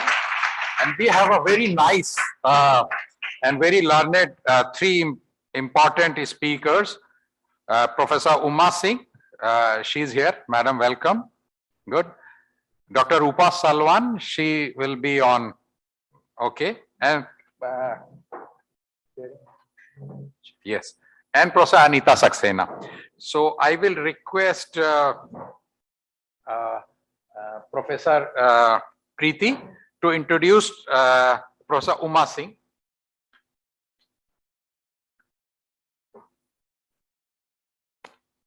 It's my pleasure to introduce Professor Uma Singh, who's head and professor and head of Department of Obstetrics and Gynecology at King George's Medical University, Lucknow. She is ex-president of LOGS and president of UPSC AGOI and WHO Cancer Cervix Expert Group. She's master trainer for SIF PSA related programs, FOXY MCO trainer, PPTCT IGNU counselor for postgraduate courses. Professor Uma Singh, please. and very important topic. I will request my co-chairperson, Professor Aartilal Chandani. It is her passion to work on a rheumatic heart disease. And the topic is, can you please, this is the topic. Yes, this is a topic after my heart, and I've done a lot of work on this. It's definitely more common in females and mostly uncovered because the women, they don't get themselves checked up, and especially avoid ECG and echocardiography, they avoid at all costs. So that is why rheumatic heart disease, I can say, more prevalent, more severe, undetected, and women have a shorter lifespan if they have RHD than their male counterparts. Now, over to Professor Uma Singh. So, good evening, everybody, chairpersons and the audience and those who are present online. So actually, since morning, we have been attending various activities related to Women's Day, International Women's Day. And what I am now participating in seems most unlike that. This looks like a die-hard scientific session. Nonetheless, I do feel that having been invited here is a pleasure for me. Thank you so much for inviting me. And I would just like to deal with this topic not as a die-hard obstetrician. I will try to cursorily go over those slides which are there, as you know, as obstetrician, as subject expert, and try to just throw some light on what are the challenges in management, especially in developing countries. So we all know that, basic challenges whenever we are talking about management of heart disease and pregnancy are, one is that the clinical challenge, which is same everywhere, be you in a developing country or a developed country. And I, as clinician, feel there are two aspects to it. One aspect is that you are managing pregnancy with heart disease. That is, the woman already has heart disease, and you have to manage the pregnancy, and that is an obstetrician's headache or work. And then there is another aspect, that is, there is a heart disease there. Woman is also pregnant, so how to manage now the heart disease part of it? And that, thankfully, is a cardiologist's, purview and headache. And these two have to go in a synchronized manner, but sometimes one overpowers the other, or one does not remain in sync with the other. And this is a big challenge. Often it is overcome where the teamwork is good, and often this is the area which needs a lot of work to be done. Of course, on the other hand, there is logistic challenge, and the logistic challenges are the ones which vary from place to place. It definitely, there is an immense spectrum of the facility, which is kind of, making this difference. And things like in India or similar countries, we have got lot of challenges related to it. We have got lower availability of the facility. If the facility is there, accessibility to the patient, her family is always going to be at the low side, or sometimes at other place it is going to be good. Third factor is very, very important, that treatment is available. Treatment is good also, it's sufficient also, but can everybody afford it? This is a very big challenge for our setups. And of course, if we feel that we are living in a society where government organization should be taking care of the health facility, do we have focused policies related to this aspect or not? We have also observed that, in our country, it is increasing in number. Even though health as such is improving, but the heart diseases are increasing, and especially in the women coming as pregnancy to us, this number is definitely increasing. There are numerous reasons, and some of them are simply that it is occurring more because of globalization, urbanization, and yes, improved healthcare does lead to that they are living to become pregnant and they are getting diagnosed as a disease care, having a disease, so they come to us. So the number is increasing. Of course, there are some other factors which we can call that these are modifiable and non-modifiable, and which we know are usually because of what we label as in general causing more cases of heart diseases. Then of course there are other risk factors which in general we are seeing at rise, like diabetes, dyslipidemia, hypertension, obesity and smoking, and directly and indirectly they are also leading to this increase in the burden. And of course, as such, heart disease burden is increasing. It's seen that this incidence roughly varies between 0.1 to 4%. What is important is that in our scenario, it still stands out to be a leading cause of pregnancy-related mortality. Of course, in less developed areas and developing areas, we are still struggling with hemorrhage and sepsis as the cause. But if you are able to overcome hemorrhage and sepsis, which developed nations have done, and which I think with few decades to come, we will also be able to overcome that, then we will have this as a one of the leading causes of mortality. And what is important is a cardio obstetrics or an obstetrics cardio multidisciplinary field is required. And this is one area where it is required like anything.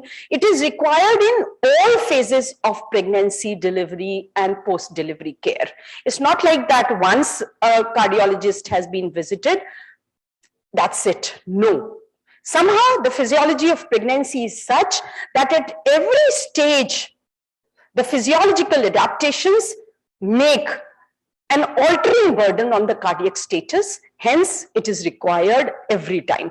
Of course, I think I'll skip this part, we all know, and as Dr. Aarti just now mentioned, we do have still rheumatic disease as the leading condition. And in one way, this still remains as the leading condition is of benefit to the care providers because we have become fairly good at it. If there were more varied kind of conditions appearing, we would be struggling, and that also would be a challenge. Still for us, this remains the most leading cause, and that's the reason why. We all know that there is increased physiological adaptation occurring according to trimester wise, what I was just now mentioning. And this, as you can see, is in this chart, first trimester, second trimester, third trimester, followed by first stage, second stage also has different challenges. And early postpartum and late postpartum has also different challenges. So if you see the columns 1, 2, 3, 4, 5, 6, 7, there are at least 7 phases in this course of pregnancy and labor and the puerperium when the physiological changes are quite different to each phase, and this is also a challenge. What are the crucial periods for an obstetrician whenever there is a woman coming with pregnancy? All these phases are crucial, and what you know is always very alarming is the pregnancy begins and the challenge starts. We all feel that when the gravid uterus increases in size, then it would be a challenge. But unfortunately, the hormonal changes starting at as early as 6 to 8 weeks also start putting that in a crucial period. Of course, WHO has given a very nice risk classification, which has been modified, and it is a good, accurate system where WHO class 3 and 4 are associated with high risk of maternal mortality. And this is the point, this is the phase which we are always worried about. However, class 1 and 2 should always be assessed always, because it just takes no time for them to switch over to class 3 and 4 also.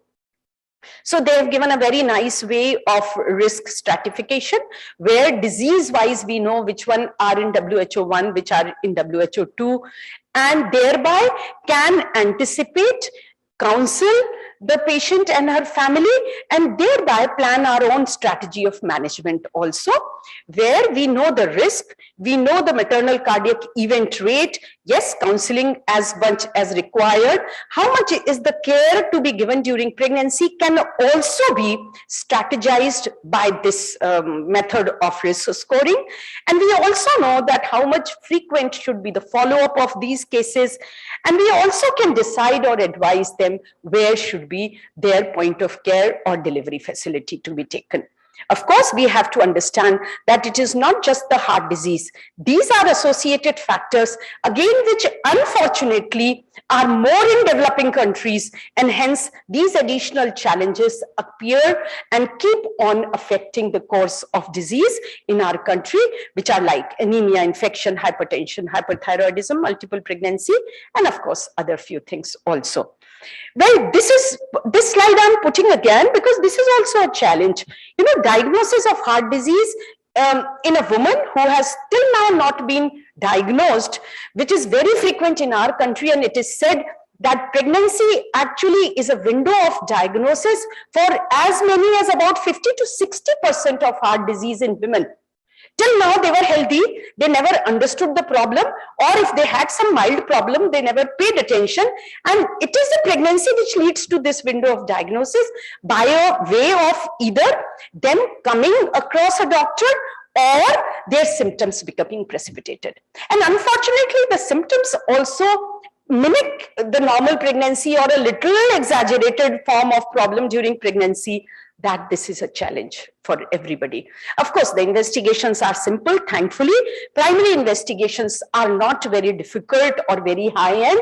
Simple investigations can give you adequate information. Of course, later on, of course, if intervention has to be done, then you need something else. Otherwise, these are absolutely simple investigations required.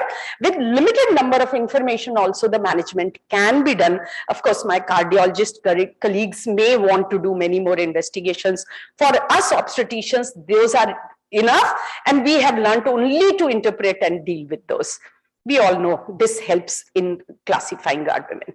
So management is simple. What I want to emphasize is that there is something like managing a woman before actually the pregnancy occurs. To me, that aspect is very important. Why? Because in our day-to-day practice, what we see, a woman comes with pregnancy, she has heart disease, we manage it somehow, but they go back with the impression, oh yes, there was no problem, it was very easily managed, because they did not feel any problem with that management. Everything went so smoothly that they don't worry about it. They don't feel that in subsequent pregnancy, the problem is going to be aggravated, and at some time in life, during pregnancy, this may become critical for them. So hence, it is an obstetrician's absolute important responsibility that they explain to them somehow, by whatever method, either by overplaying the whole condition or whatever, that this time you missed out, next time be careful. Do not conceive it is unless it is absolutely must. So contraception must be, education must be there, and other advices must be followed. Of course, diagnosis usually is by high index of suspicion. Very often women would just say, I'm having breathlessness, a little breathlessness. In a crowded OPD, nobody would put a stethoscope till the woman really goes into NYHE 3 or 4. So timely diagnosis is very important for that. As I mentioned earlier, we need a great sync between the teams, not just the obstetrician and cardiologist, but also anesthetist. Very, very important for this team. Neonatologist, of course, for the baby, but sometimes we have either intervention cardiologist or a cardiothoracic vascular surgeon, and nursing staff have to be trained. So as I mentioned, the biggest challenge I feel is avoiding pregnancy unless necessary for that. And when she's trying for pregnancy or waiting for to get pregnant, this is a window where actually a good assessment, a good cardiological intervention can save the woman, can save a lot of stress, not just on the woman, her family, but on the health system itself. A small intervention by a cardiologist can make her whole pregnancy safe and save a lot of logistic facility and financial crunch on the health system if that is being done, if the woman goes that. Of course, when she goes as pregnant woman, a good obstetric care is required. Labor and all become a very big challenge for that. To an extent, there are in advanced centers specialized labor room setups for cardiac patients, because they are the ones truly different, needing truly different kind of attention and care. Like, I'll just give you an example that just after delivery in a normal labor room, the woman would be allowed to lie down immediately because she has had a very stressful time. So they will say, oh, just lie down and relax. And here, if you make this woman lie down, you have had it. The patient would have it later on, you have had it.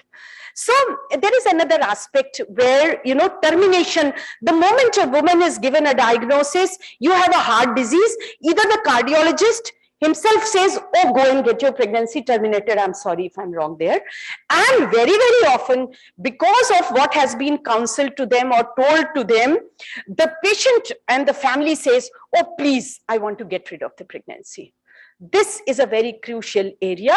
Termination should be advised only if it is very, very necessary, only in few conditions as mentioned here, and that too in very early pregnancy only.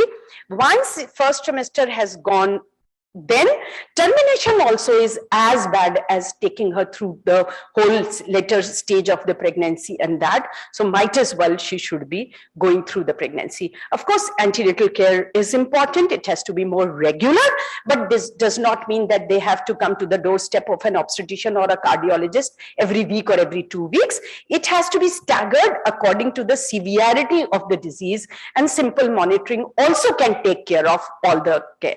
Of course, they have to given this simple advice that avoid excess work and stress, good hygiene, dietary, this thing are important. And of course, unlike other conditions, we do agree to restriction of. Special advices, of course, are simple for anybody who's dealing with pregnancy. Avoid smoking, drugs, etc., early diagnosis, management of PIH. Cardiac interventions are very, very important things. There is a window, very good window of second trimester and early third trimester, where if cardiac intervention is done, these women do have a very, very good score. And now we have a very good cooperative, and Monica is here, and I would like to compliment my colleagues from cardiology department, which, you know, gives us that backup facility where this window intervention can be done, and it makes hell of a difference. Life becomes so much smooth for the patient when she's actually delivering. Of course, the woman needs to be admitted whenever there are some signs and symptoms of complication. And as such, we always remember, according to her functional status, we admit them. So not every patient with cardiac disease has to be admitted all through the course of pregnancy. Usually we take them to the later stage if they are working well. Of course, what is must is an institutional delivery. We must remember, unlike what all the women start thinking, that they would not be able to bear the pain. Agreed, pain is a precipitating factor, but that's not true that they cannot bear all the pain. They safely bear mild amount of pain. Kindly conclude. Yeah, please. So moderate amount of pain can be covered very nicely. So that obstetrical part can be managed very well in competent setups in association with that. I would quickly go over to what developing countries are tackling these challenges, how they are tackling, like I mentioned earlier. So the government has come up with a lot of programs and facilities where the measures are taken to prevent heart diseases and then have management of them, and various non-communicable national programs are there which are taking care of them. There is massive health education and mass media efforts in the countries. There is opportunistic screening also, which is being done in all antenatal facilities, especially where if they have slightest of symptoms, because we all know that early diagnosis and treatment is so there is a role of all stakeholders, be it the government, be it the service providers, be it the corporate employers, and be it pharmaceutical companies, which can do this prevention part. And the key levers are that collaboration and innovation would go a long way. Stakeholders Dr. need Uma to Singh, you synergize. Dr. Uma Singh, you have exceeded your time. Yeah, Please. and thank you so much for giving me that extra 1 minute. Thank you, Professor Uma Singh, currently the HOD of the Department of Gynecology. Wonderful explanations and problems you have discussed. Due to shortage of time, we can have a question answer at the end of all the three speakers. My co-chairperson, Dr. Sangeeta.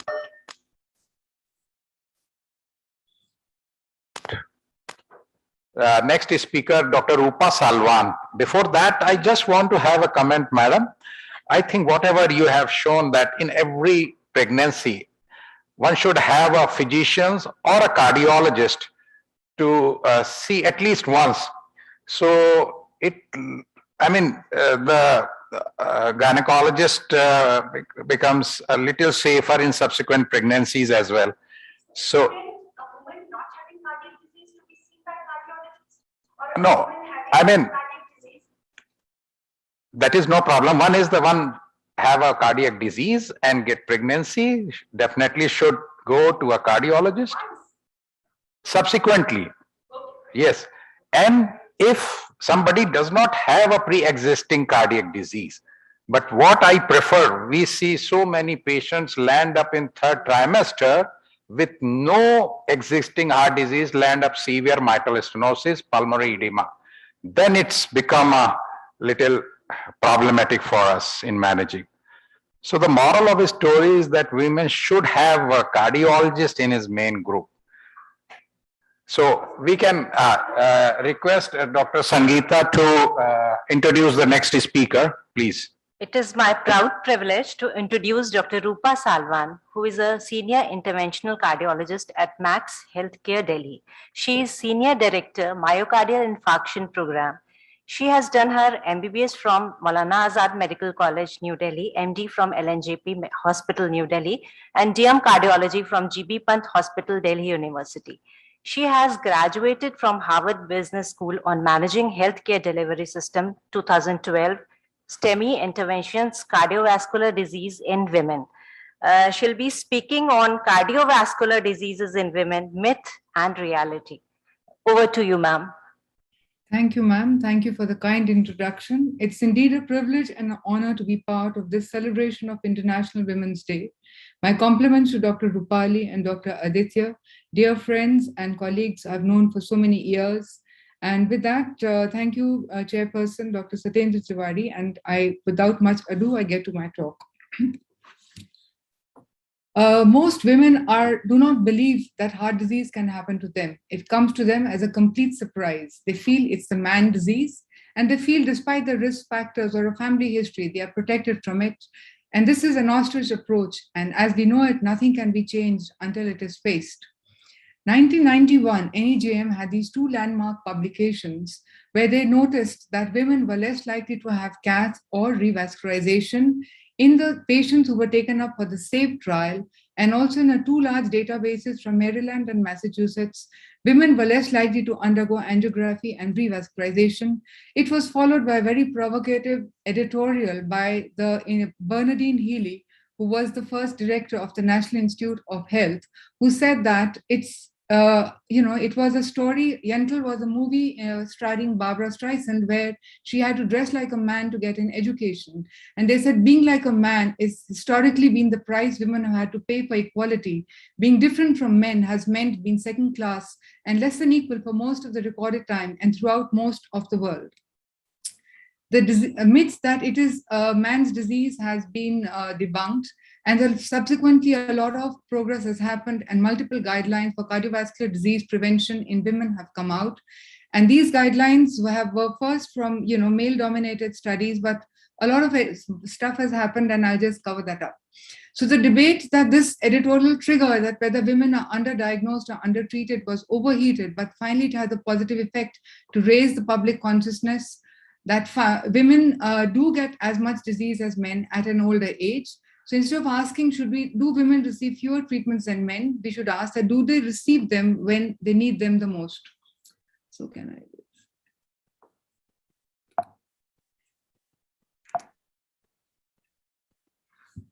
So with more gender-focused research, it is clear that overwhelming majority of recommendations to prevent heart disease are similar for women and men, but there's a growing appreciation that gender difference, the magnitude and the absolute benefit of each strategy may be different for the two genders.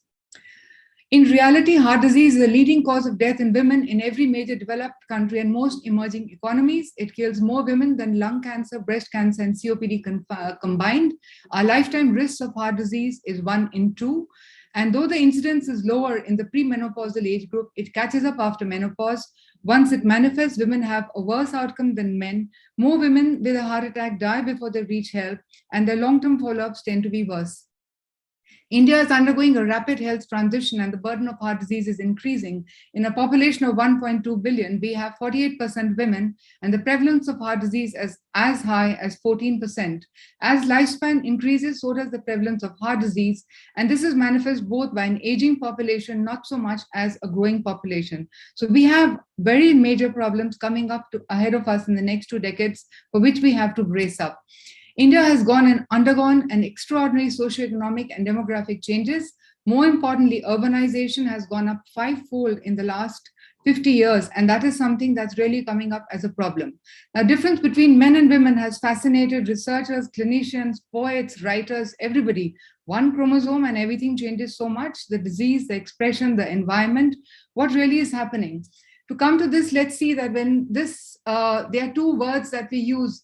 When we talk of the sex differences, this is the biological differences like the genetic and hormonal levels that even occur at the cellular level, while gender has a social construct that develops on the basis of cultural norm, values, perceptions, characteristics, biases, and women face both these biases and parameters in the course of their lifetime. Hormones causing a difference in heart disease, I think, is an oversimplification of something very complex. Hormone changes are normal to a woman's life. Estrogens affect the reactivity of the endothelium, the sensitivity to prostaglandins, nitric oxide, the renin-angiotensin system. And the studies which just try to simplify it and get hormone therapy in had a roller coaster of up and down. And finally, most of them have all gone off that neither does it prevent atherosclerosis, nor does it prevent heart disease. If at all, HRT worsens the outcomes of these patients and it has been abandoned. Now, what are the risk factors? Interheart has identified major 9 factors.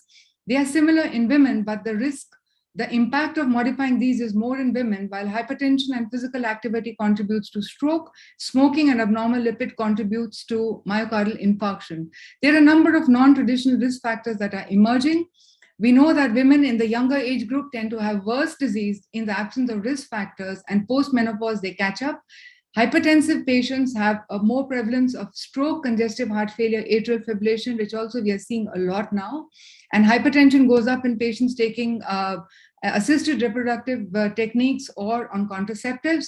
Diabetic women have a very tough time. They have worse disease and more complications. And gestational diabetes becomes like a stress test that becomes a marker for disease on the follow-up. Women are smoking more today, and those who are taking oral contraceptive in addition become very, prone to all these cardiovascular diseases.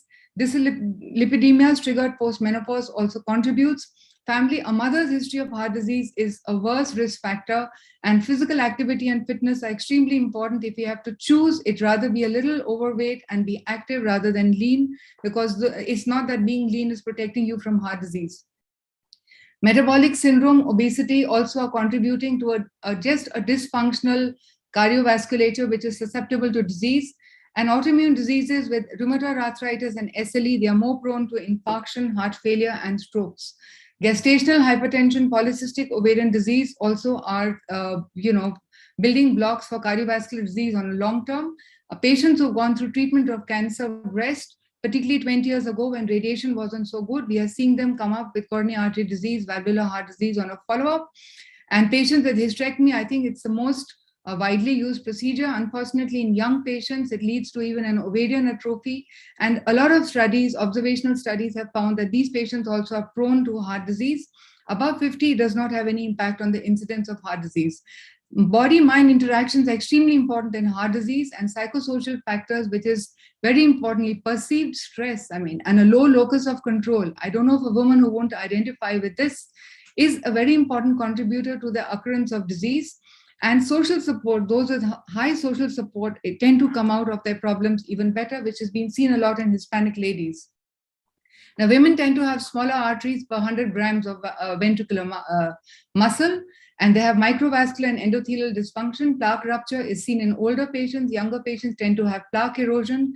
Calcified nodules are also contributing to heart disease. Endothelium is very important, not only for the vasomotion, but also for the aggregation of leukocytes and platelets. And the microvasculature, interestingly, it's not just the chemicals, but also responds to metabolic stimuli. And the metabolism of a patient is also contributing to the responsiveness of the microvasculature. There are some diseases that are unique to women, and of which one is MINOCA, that's myocardial infarction with normal coronary arteries. In as many as 10% of patients, particularly the younger patients, it could be an upstream spasm or a thrombus or a plaque disruption with distal embolization that causes this. The second is Takotsubo cardiomyopathy. It's a distinct entity characterized by acute, rapid, reversible systolic diastolic dysfunction triggered by psychological and physical stress. And it comes up with either heart failure or a chest pain syndrome. And on coronaries, they are normal. The other unique is a spontaneous coronary artery dissection, which could be though very rare, a cause of infarction in young patients, pregnant patients. And it is an intramural hematoma that dissects, it causes an intimal dissection or a dissection that propagates, and which would come as a double lumen or a diffuse narrowing of the vessel, or in some patients it mimics otherwise a healthy looking big vessel that mimics a regular atherosclerotic plaque. Now, assessment of these patients is a little difficult because they tend to underplay their symptoms, don't take it seriously, and come in late, and very much there's a bias, and physicians also do tend to underplay their symptoms and not read between the lines. Stress testing has a very high, false positive is not really to be used. Stress echo, particularly in centers which are experienced, has a high sensitivity and specificity. Thallium had issues with the breast shadow, but tetrophosphine and sestamine are better. A PET is also very good. Calcium score has become a very useful tool to help patients to get their preventive action right. And CT angio with normal coronary arteries helps a lot of patients avoid invasive procedures. In the setting of non-STEMI ACS, we've seen that patients are treated less aggressively, but if they are treated, they have comparative benefits to men as an invasive strategy, and the fear for complications today with a better understanding of antiplatelet drugs and a radial access has gone down. Regardless of age, STEMI is a more complex situation where many patients die before they reach hospital, and their long-term complications are much more. They do well with primary. There's no question of not giving them an angioplasty, and whether they present in the first 2 hours or later. But the mortality of patients who come in late or who got thrombolytic therapy is very high. And these are many times underplayed and come up with mechanical complications and heart failure day 4, day 5 of the infarction. A GLOBE was a meta-analysis of 7 lakh patients in 29 countries, and they have found that universally, longer door-to-balloon times, higher mortality in all regions across the world. And though comorbidities do contribute, a lot of this can be worked on and to reduce the incidence. The women's sub-study of CREATE also showed that they were, though they are a little older, they come in later, they are less likely to get lysed or have a primary angioplasty, and they have a 30-day mortality, which is more than men. Most studies in women, some say something and the others the other. Similarly, in India, a DMAT study has come up, which says that, well, women are treated well and there's not much difference between their outcomes in men and women. This debate carries on, but finally it's, they're sensitized that yes, there's a problem and there's no point underplaying it, and we all have to work towards it. Now, in trials that have come out from India, about 22 to 25% of patients are women, and most big registries from Europe and US, they have about 35% of patients are women. So we do have as our patients get older, this is the age, this is what we are going to see. In my own study from my previous institution as Scots, over a 25-year period of 95,000 patients, women have constituted between 14 and 18% of all interventions. And the average age of a woman in the last 25 years has gone up from 56 years to about 64 years. And this is the age breakup. So we are seeing older patients with coronary artery disease more. Now, the reality is, that was the science, and let's see what social reality is. We have the largest number of professionally qualified women and a largest number of working women in the world, the largest number of female doctors, surgeons, professors, and the female workforce, the labor force, 90% of the rural workforce is women. Only about 25% of those more than 25 years have an education. And that is something that I think at the beginning, the introduction, education is the biggest gift we can give to our women in our country. Women disproportionately bear the burden of health inequalities. They live up to expectations that they stoically persevere through adversity. And women are more likely to continue their routines through adversity. They have a low level of education and they have a low status in society. They do not have the same privileges and rights as men. And many times, unfortunately, even with their education, they have a less ability to assert themselves, which is a major impediment to care.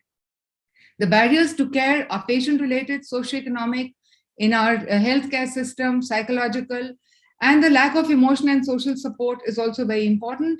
Now, we have a very deep understanding and a consensus, but the point is that whatever we understand, we have not been able to translate into a solution. Nothing I'm telling you is not known, but we have to understand where is it that we are not able to deliver what we know. Is it too small? Are we not doing small things enough, or what it is? And the change has changed from evidence to effectiveness. We have so much evidence, and the gap between the evidence and the delivery of care and the effectiveness in society is something that we really have to find ways to work about it. Whatever approach we take, it has to have a cultural competence and has to be culturally sensitive. The rules in urbanized India and the smaller towns and the villages are going to be very different, and we have to factor it in whenever we make our programs. The women of tomorrow believe they have greater opportunities than their mothers. They have better access to education, technology, and they contribute to their houses more. But unfortunately, society hasn't kept pace with these changing. And also women are expecting just too much out of themselves. And these are all stresses, though they are small, but every little thing seems to be adding up. The approach to care has to be an integrated one, with assessing comorbidities, disabilities, and frailties, and this long dysmetabolic state that causes an inflammatory milieu and makes them prone to heart disease has to be addressed very young in their lives. These lifetime risks have to be spoken of in their second and third decades, not when they are much older. Turning the tide will require much more than a focus on an individual, because the notion that these are not just caused by lifestyle not being out of sync, but you have to recognize that they are society and economic conditions, and there's a power of vested commercial interests which leads to unhealthy diet, smoking, inactivity. And also the previous speakers have all spoken on the inequity at the workplace and how you've just never worked enough and you have no time for yourself.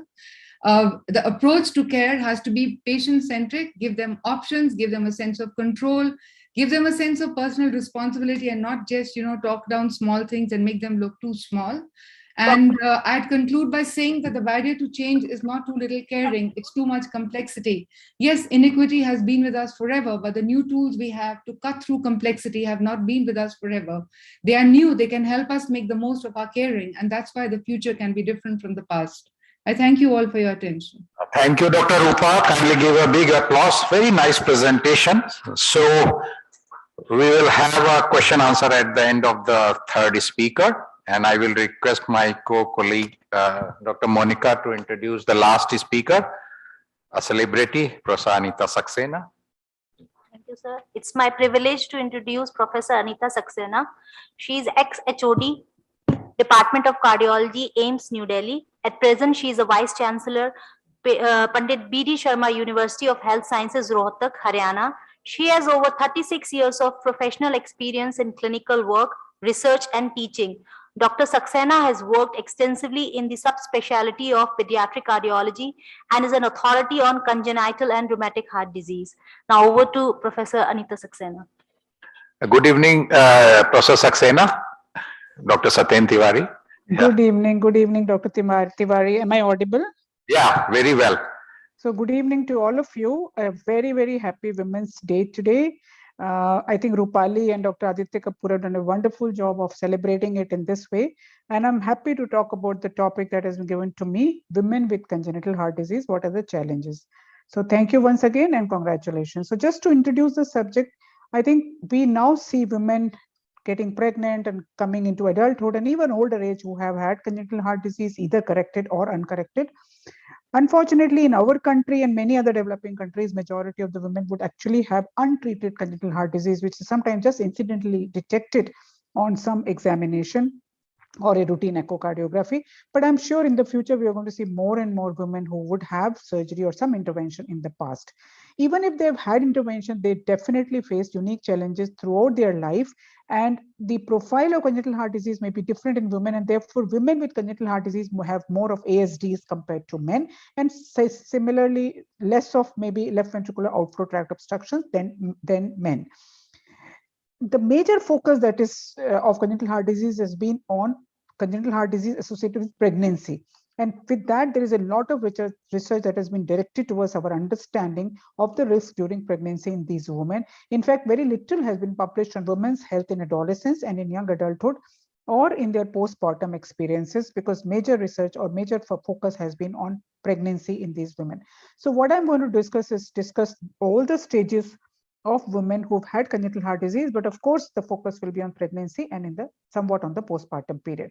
So let's begin with adolescents. Adolescent females with congenital heart disease represent a challenge for healthcare professionals as they are in the process of transitioning from pediatric to adult care. So when they turn 12 or so, then generally the pediatricians or the pediatric cardiologist tends to stop seeing them, and the adults are not ready to see them because they're too overburdened with coronary artery disease and other diseases. So the transfer should actually happen between 18 and 21 years rather than at 12 years. What the AHA recommends is that we should provide age-appropriate counseling that includes discussion and the anticipated effects of pregnancy on maternal heart disease, and of course the importance of planning, especially during pregnancy. However, despite that, even in the developed countries, most women are entering adulthood with inadequate information concerning their sexuality and reproductive health, and this is obviously much worse in countries like India. It is imperative that accurate information is given to them prior to conception, so-called preconception counseling. So what happens to their menarche? Significant congenital heart disease are often associated with menstrual irregularities, although if I look at the data, there's not enough data, but I think by the anecdotal experience tells us that menarche is generally delayed in girls with CHD, especially in those who have cyanosis. And the cyanotic and complex congenital heart disease tend to be associated with high incidence of primary amenorrhea and therefore infertility. Also, I have seen that many of these women or girls who have significant cyanosis, they tend to have menorrhagia or heavy bleeding and a lot of irregularity in their menstrual cycles. And again, if we talk of women who've been on anticoagulation, either for prosthetic valves or for arrhythmias or post-spontan patients where we often give them anticoagulation, again, the likelihood of menorrhagia is high, especially if their INR rises a little bit over 2.5. And obviously, all this would play a role in infertility, difficulty in conceiving, and that is something that these women have to face, this kind of a challenge. This is a very little talked about topic. Most of us shy away about talking about sexuality of these women. In fact, some of the families would consider them as asexual. They wouldn't even consider them getting married, or, in any case, they think that this particular girl is, we don't have to talk about this. The actual data on sexual behavior has also been rather conflicting, even from the developed worlds where people do talk about this. But in general, women have been shown to have higher levels of sexual dysfunction. And I think it's more of a psychological problem because they tend to have impaired psychological adjustment and lower self-esteem in women when you compare it with the male counterparts with congenital heart disease. It is therefore important that pediatric specialists start raising early awareness among these adolescents and also take into consideration their families about the disease and its impact on their life and future well in time while they are still under 12 years of age. Let me talk about something which is often talked about, is pregnancy and congenital heart disease, which is really a lot of focus we have on this aspect of women with congenital heart disease. And as my previous speaker also said, that the counseling has to start at a preconception stage. Very, very key aspect of management. Ideally, we should have a team of obstetrician, cardiologists, and anesthetists who should counsel after assessing the risk of each congenital heart disease, individually. Also, it is important to prevent an unwanted pregnancy, like, for example, Eisenmenger syndrome. We don't want them to get pregnant, so we have to counsel them to prevent an unwanted pregnancy, discuss the various risks associated with pregnancy continuation or termination, and the prospective parents are expected to make an informed decision. Of course, their decision is final, is to be respected, but they must be informed in detail about the problems that they are likely to face. There is data to say that periconception folic acid supplementation would probably reduce the chances of congenital heart disease in the fetus. However, it is often a problem because by the time they come to us, they're already conceived, and perhaps folic acid may not have a significant role at that stage of pregnancy. This is the data from our own institution, and as was highlighted, that rheumatic heart disease remains the commonest heart disease during pregnancy. However, you can see that congenital heart disease in a span of a decade has actually risen from 11% to 36%. So congenital heart diseases are becoming more common as rheumatic heart disease is declining, in at least in some regions of India.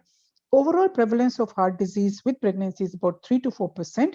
And surprisingly, 14% of these cases were diagnosed during pregnancy for the first time. And many of them, almost 1/5 of them, were in advanced NYHA class 3 or 4.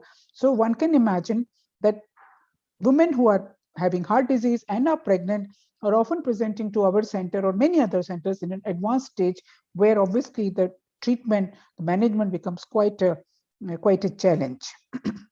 I'm not going to deal much about this because it has been already talked about by the first speaker. However, just again to say that blood volume increases significantly, cardiac output increases significantly. All this usually happens in the late second trimester, early third trimester, and then it kind of plateaus. There is reduction in the systolic and diastolic blood pressure and the reduction in systemic vascular resistance. During labor, there is increased oxygen consumption, further increase in cardiac output, and there would be increase in blood pressure during uterine contractions. And on top of that, pregnancy is a hypercoagulable state with increased risk of thromboembolic events. So we have to remember what happens during pregnancy. So what are the maladaptations how will it affect congenital heart disease? Increased blood volume and cardiac output will make stenotic lesions worse.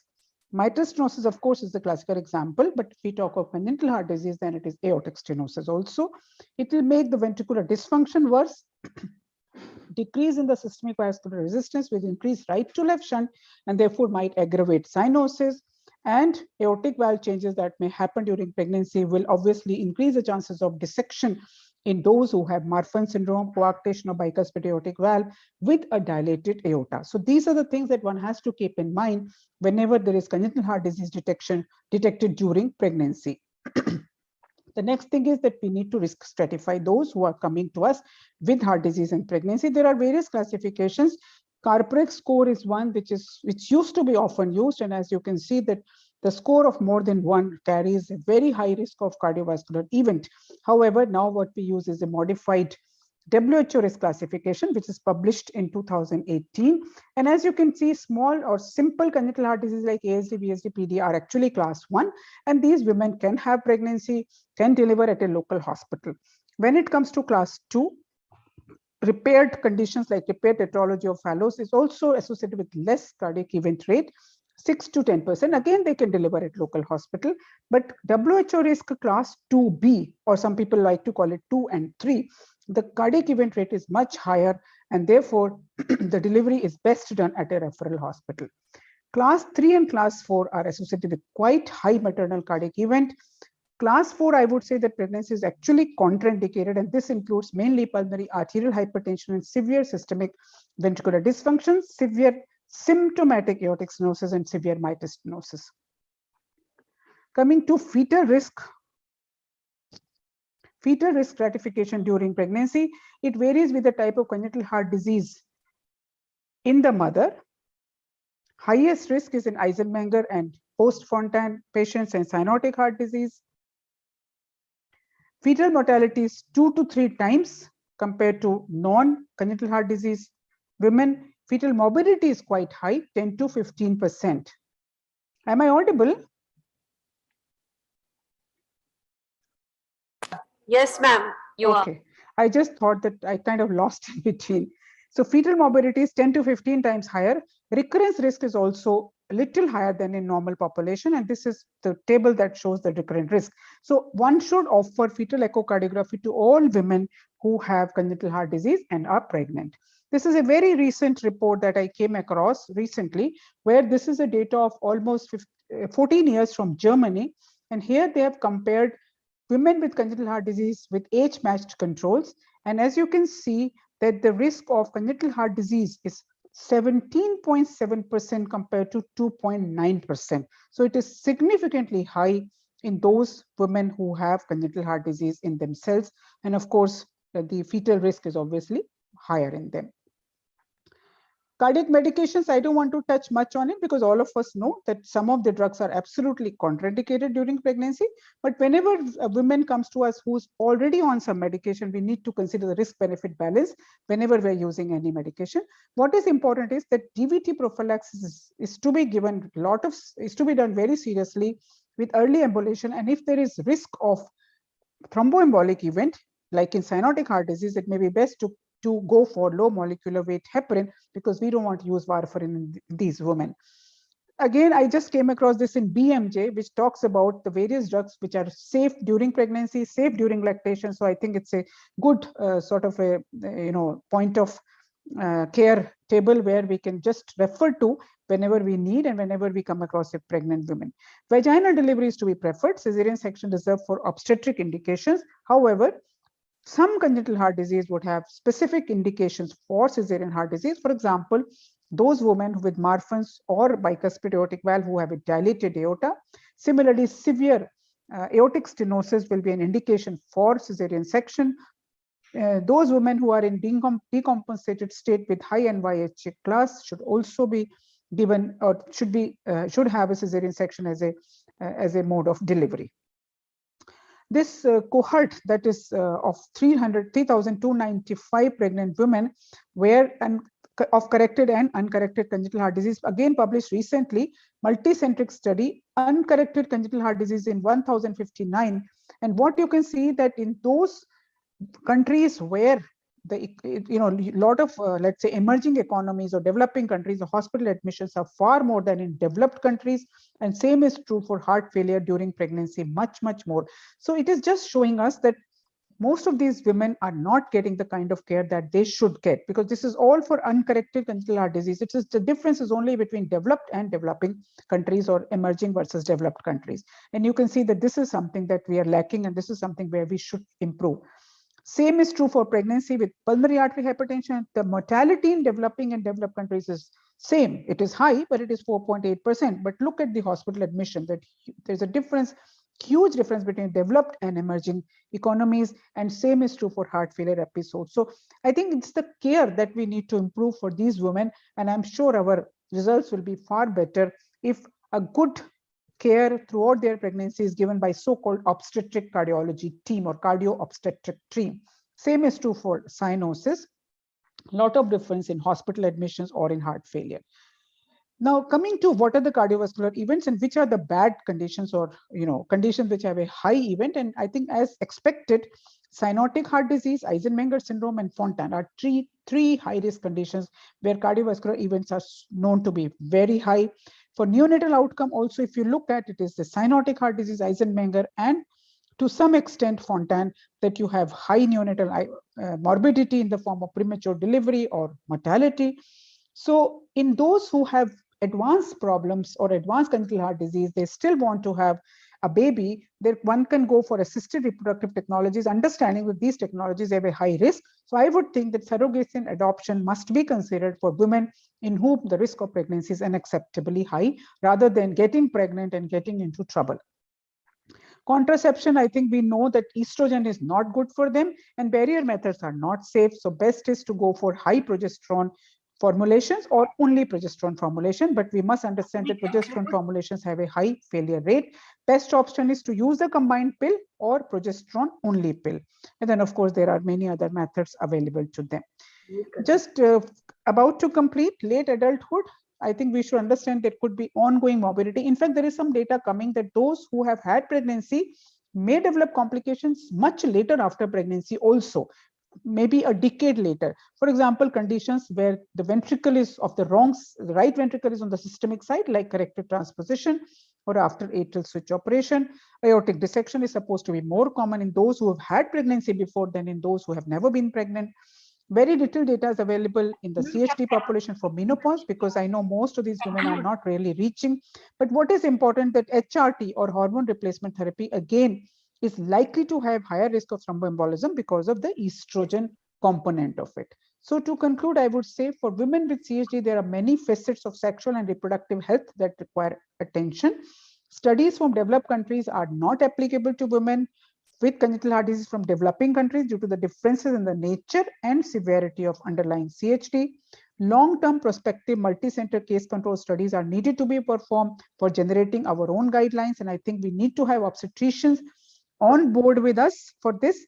Both pediatric and adult physicians, caregivers must be aware of the challenges faced by the women with CHD. And pregnancy should be considered as a stage in the continuum of a lifespan of a woman with CHD for both long-term health and future generations. I thank you for your attention. Thank you, Professor Anita Saxena.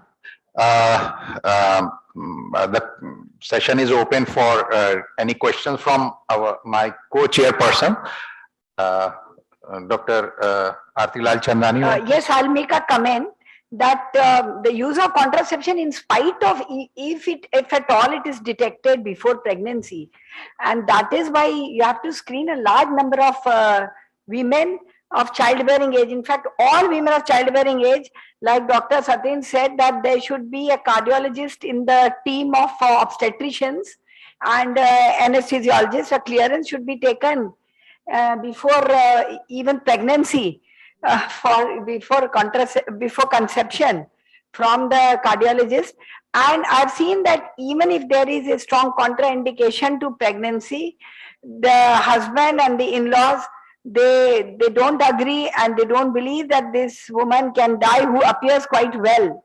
Patient of mitral stenosis, they may appear quite well, but she may have a hazard and it may result in a mortality. So you even have to threaten the husband and in-laws sometimes. One question to Professor Anita Saxena. There is a challenge with congenital heart disease, but the risk assessment during for the cyanotic patients is still a challenge. So I'd like to have your comment on this. So thank you, Dr. Tiwari. What we generally follow is we look for the saturation, we look for the ventricular function. These are the two major determinants of maternal as well as fetal morbidity and mortality. So if somebody has a saturation of less than 85%, I would urge them not to get pregnant because the likelihood of fetal wastage is extremely high. So even if they get pregnant, they of course get sick during pregnancy, and also they are likely to lose the fetus. So less than 85% saturation or significant ventricular dysfunction would be a relative contraindication, or I would say absolute contraindication to pregnancy, because it is not only for the mother, the child is also not likely to survive. So for cyanotic heart who have a saturation of 90% or more than 85%, I'm quite okay for them to get pregnant as long as they are not pulmonary hypertension. Pulmonary hypertension of any nature is a contraindication, but if they are not pulmonary hypertension, a classical tetralogy, for example, saturation of 90%, I'm okay for them to get pregnant. They must understand that they may still lose the baby. They may have an abortion or a fetal wastage at stillbirth, but mother is likely to do well during pregnancy with a good care. So with the shortage of time, we like to have some more questions, or we like to have Professor Uma Singh, you like to have something? You any comments? Mike, please. I think you can speak. Correct. I would definitely like to comment. Not comment, actually. I want to Monica. Yes. Pre-anesthetic checkup, every patient coming for cardiological checkup is adequate load. All pregnancies and pre-pregnancies. It is not the question. Pre-anesthetic checkup, I don't think so. I'm not asking you to, start. Yes, we understood what you want to communicate. Pregnancies are not Yes. planned. That load is too much. So before we conclude, Dr. Kapoor, yeah. Thank you, Dr. Tiwari. Hi, Rupa, I can see you on the screen. So a great talk. This is Aditya here. Just a very brief comment from you. How do you think we should bridge the gap which you so well described? Because we all know there is a gender disparity, and what you said is that women often seek medical care a bit late. So, what is your perspective briefly, that how should you or we as physicians help bridge that gap, right? I think, it's not a taboo to talk of small things. And the way they have really taken to education, people belittle these little things. I think, you've given us this session importance, but I've attended many CSI meetings where they would just not want to speak of any of these things. So first is have an open mind. And the method of communication, I think the whole thing with so much technology, movies, things, it is how you communicate. You can have very subtle images and touch on things and get to them. And we just have to learn to communicate better. That's what I concluded. We have so many tools. So we are creative, we understand what it is. It is repeatedly telling small things in a very subtle manner where it's not brash. And people are able to take the change and they take it much earlier. So, camps like when we go to these call centers and Siemens and G, they are shocked, they are frightening. I mean, they're frightening because people in their 20s and 30s are totally leading that, Western life on coke and chips and working through the night and bad BMIs. And I was shocked to see actually a lady, 28 years old, who had a Lima. Her husband did a homework. He got a robotic Lima and then she came with pregnancy. So what we are seeing is very different. It's a very empowered generation who thinks they know a lot. And with so much media there, I don't think I have an offhand solution, but it's communication and very subtle, and we all have to put our minds to it. Okay, Dr. Rupa. So before we conclude, I like to thank Dr. Rupali, who given me this opportunity in my last 32-year career as a cardiologist. This is first time I am chairing with 4 young ladies. So I really thankful from my bottom of my heart. Kindly give a big applause to all the 3 speakers, Professor Uma Singh, Dr. Rupa Salwan, and Professor Anita Saxena. And thankful to my co-chairperson, Professor Atilal Chandani, Monica, Dr. Sangeeta, Professor Preeti, for a wonderful sharing the dais with me. Thank you. And you are the only moderator who has been allowed to sit with the chairpersons.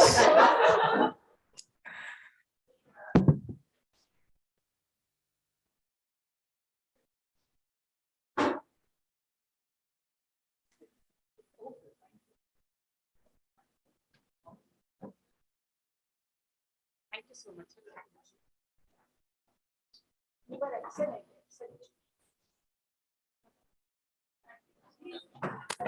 I would like to thank all the chairperson and the speaker for such an enlightening session.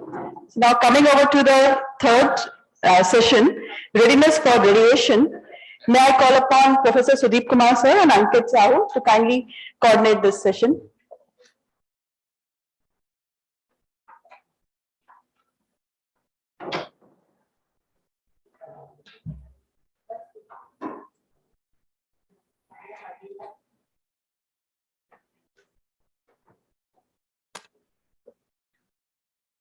Thank you, Dr. Rupali. And now we are moving to the very important session because most of us are using radiation, and then apart from the interventional cardiologists and radiologists, gastromedicine people are also using, and then the anesthesia people are also using the radiation. So we are moving to that session of readiness for the radiation.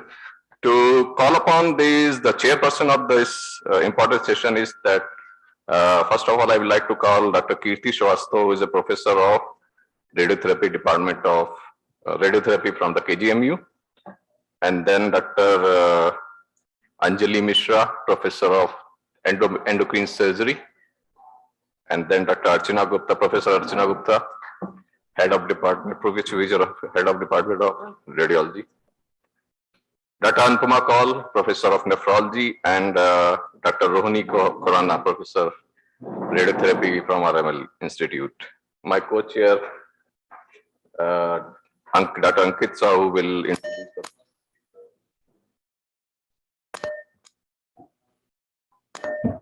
the first speaker for this session is Professor Punita, our own professor from the radiotherapy department, and she will speak on the topic cardiac issues in women, radiation therapy, women who are on radiation therapy. So, ma'am.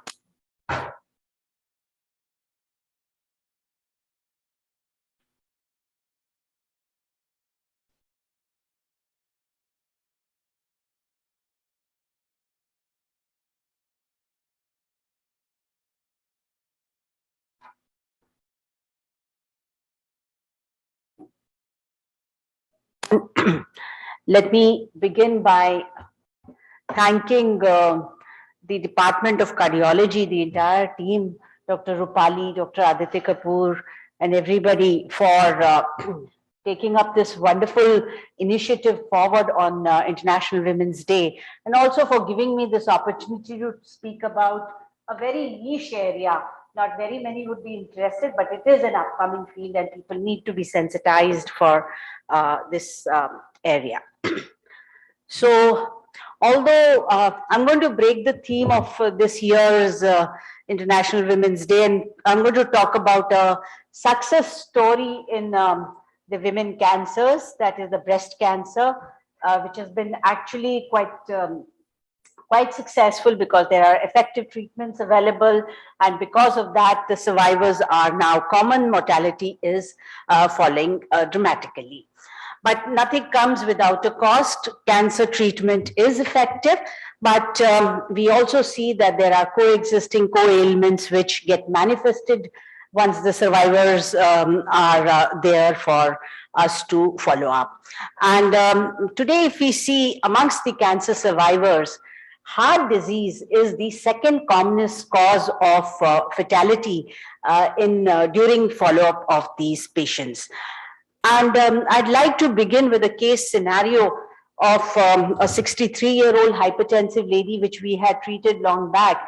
She came to our OPD in the year 2000 with left-sided breast cancer, and we treated her. The Department of Endocrine Surgery operated upon her, a mastectomy was done. Followed by that, anthracycline-based adjuvant chemotherapy was given to her, following which radiotherapy to the chest wall and regional nodes was given, and then this was followed by hormone therapy for 5 years. So the comprehensive treatment got completed. She was on regular follow-up for 8-9 years. Subsequently, she developed symptoms of heart failure, and once again her hospital visits increased, but this time not to cancer department but to cardiology OPD. She was slowly becoming, she was having crippling cardiac disease. So 4 or 5 years down the line, she succumbed to a cardiac event. But the important thing was that she remained cancer-free till the last. So who was the culprit? Was it her age, the way her lifestyle, her comorbidities, or the fact that she was taking treatment irregularly, or her cancer-directed therapy? Probably the combination of all of these. This is not an uncommon scenario as of today, and we are going to see, as future goes by, we are going to see more and more such patients, because if we look at Eurasian statistics, the cancer, the worldwide statistics, cancer is on the rise. In Eurasia, 1 in 10 women are either having breast cancer or will develop breast cancer in their lifetime. In America, it is 1 in 8. So we are dealing with such a large number. Secondly, there are new and more effective treatments available, and they would necessarily, we get to see that women would live longer with these effective treatments, but unfortunately, they might not live better with these treatments. And so there is an elephant in the room which we need to talk about. Coming to cancer-directed therapy, we all know that systemic treatment, whatever we are giving, has implications on the heart, whether it be chemotherapy or targeted or hormone therapy. Radiotherapy, initially in earlier years of our training, we were kind of taught that heart is immune to radiation, but that's been disproven rather beyond a point, and we know that it significantly causes collateral damage to to all tissues in the heart, and therefore we cannot ignore it any further. What about anthracyclines? Adriamycin is an age-old drug. It has significant anti-tumor activity in breast cancer, but it is also notorious for having dose-related cardiac toxicity, and the cumulative toxicity beyond the point does cause permanent myocardial damage. We are all, as oncologists or cardiologists, aware of this. And so we, at all costs, at all times, we must respect the ceiling dose to be kept below 450 milligrams per meter square, because suddenly there is a steep rise in heart failure once the dose exceeds that. So there are newer drugs or analogs available which are a little less cardiotoxic than, say, the age-old time-tested adriamycin. Similarly, anti-HER therapy, which is a targeted therapy which we give for about a year, and it's been proven that it improves survivals by 2 to 3% in HER positive cases. Once again, cardiotoxicity is known, but in trastuzumab, it is reversible. And we also know that if given concomitantly with adriamycin or anthracyclines, it would precipitate the trastuzumab-induced cardiotoxicity rapidly and therefore should never be given. Secondly, there are enough and more evidence available that we have to monitor the LV function regularly at, say, about at every third cycle that we give, and look at it. If there is a fall in the LV function, we abandon it for some time or withhold it. Coming to radiation, well, there is a lot of work was started in the 90s where we saw that this group studied the randomized trials that had occurred in that time, where radiotherapy was compared to no radiotherapy in cases of post-op situations of breast cancer, and the cause-specific mortality improved with the addition of radiotherapy, and that led to overall survival benefit. But what was noticed was that cancer-related deaths improved. But something happened at around 15 to 20 years after radiation was given, that the non-cancer related deaths increased and they were going against the radiotherapy arm. So that made us aware that something is going wrong, and those are actually the late effects of radiation which occur on the heart or practically every tissue of the heart, and that has never been a focus, and that takes about years to manifest. So why is it that we are treating the breast and the heart is getting so much affected by it? The reason being that the breast actually encases the curvature of the chest wall. So when we have to irradiate, we inevitably have to give oblique beams which treat the entire breast on that side, and in comes a slice of heart which we are not able to, or we try and remove it from the beam trajectory, but it is difficult and it does receive unwanted radiation. Sarah Darby, I think Dr. Salwan talked about it also. It's a seminal paper from Oxford University which has shown that no radiation dose to the heart is without risk, and it has to be taken cognizance of. Every grade that gets added to the mean heart dose increases the probability of ischemic heart disease by 7.5%. So the cardiotoxicity is definitely real. It has a latent period. Mostly it causes coronary artery disease, and it is to do with the macro and microvascular changes and subintimal fibrosis that leads to atherosclerosis at a later date. In the whole story, the true innocent bystander is the left anterior descending artery. It incurs endothelial damage with very, very small doses of radiation that it receives. And therefore, in today's practice, it becomes kind of important that we map out or delineate the left anterior descending artery slice by slice in our planning CT scan. What you see in the red is the LAD. Difficult to identify each time, but we have protocols to do that. So that it gets reconstructed, and then we try to place the beams in a fashion that LAD can be spared to the extent possible. Regional lymph nodes are irradiated as and when required. Earlier on, we used to treat internal mammary lymph nodes, supraclavicular and axillary lymph nodes. But subsequently, one realized that globally, that it is the internal mammary group of lymph nodes when we choose to irradiate them, especially with older techniques, then lot of volume of heart comes into the field, and including the LED, and that has a detrimental effect at a later date. So how does one avoid irradiating the heart? There are multiple ways that one has been attempting to avoid irradiating the heart. For instance, we put shielding blocks inside the beam portals so that the portion of the heart is removed from the field. And in today's generation linear accelerators, we have beam shapers present. These are known as multi-leaf collimators. They shape the beam in a manner that the entire breast, along with the tumor bed, gets irradiated, but the heart is spared to the extent it is possible with a curved anatomy. There are a lot of studies have been attempted when patients have been made to lie prone so that the breast falls due to gravity, and we treat that, and trying to exclude the heart from the field.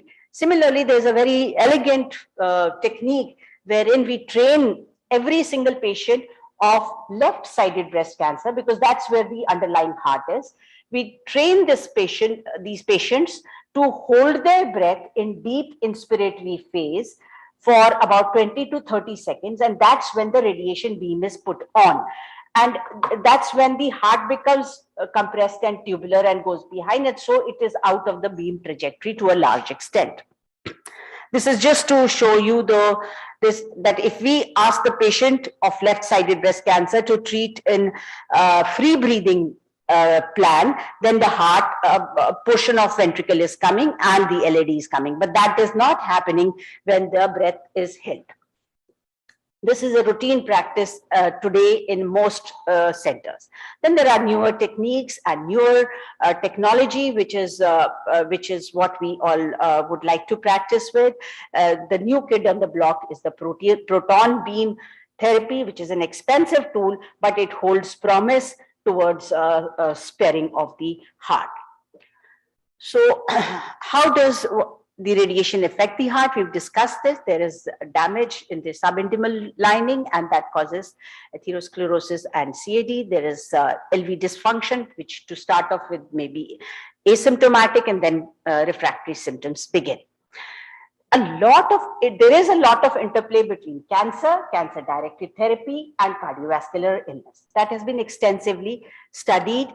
And in 2021, actually, that was a kind of a turning point in cardio-oncology field, because people studied it and identified syndromes that how cancer, so they identified 5 syndromes, how cancer impairs the heart functioning, leads to fibrosis and atrophy directly, how cancer-directed therapy in the form of chemotherapy, immunotherapy, targeted therapy, hormone therapy, or radiation therapy creates oxidative stress and leads to chronic cardiovascular disease, maybe indirectly. Similarly, heart diseases are also known to create an environment which is conducive towards tumor growth, especially at least theoretically, this has been studied in laboratories, that it causes angiogenesis and invasiveness. And even the drugs used in cardiology department, they at least theoretically and indirectly are known to create a pro-oncogenic environment for the tumor genesis. Then there are shared risk factors, which are common. They commonly conduce they promote the growth of tumor cells as well as cardiovascular disease, and that's why you find them coexisting quite often in clinics. So the bottom line is that cardiac assessment is a very important tool. We have to get a basic cardiology clearance done for every single patient who is to be subjected to cardiotoxic drugs. I mean, I think as far as I can remember, we've done it for every single patient, and cardiology department has really helped us out in this. So a baseline echo is what we've been doing, but there are now, as and when required, there are imaging tools which are present. The cardiac MRIs and the specs and all. Then there are biomarkers, which are markers of cardiac injury and inflammation, which are there to detect cardiac toxicity as early as possible and when the disease is in a reversible state and can be treated. So to conclude, we have a real problem at hand, although it's a distant problem. There are multiple factors which are the causative agents for this kind of coexistence. So there are three dictums we tend to follow. One is that we try to screen and check out all the important cardiac parameters at baseline and during follow-up as and when required. Avoid or substitute the more cardiotoxic drugs with less cardiotoxic drugs if possible, as and when that is possible, and minimize the dose with the newer techniques that are available. The idea behind that is that the cancer survivors of tomorrow or today should not become cardiac patients of tomorrow. So we have to ensure a productive life as far as can be helped, even when the cancer is long gone. And for that, time has probably come for cardiologists and oncologists to join hands for a better future for these patients. Thank you so much for your kind attention. Thank you, ma'am, for your nice lecture. Now, I will request Dr. Kirti to introduce the next speaker. I think it's a pre-recorded session.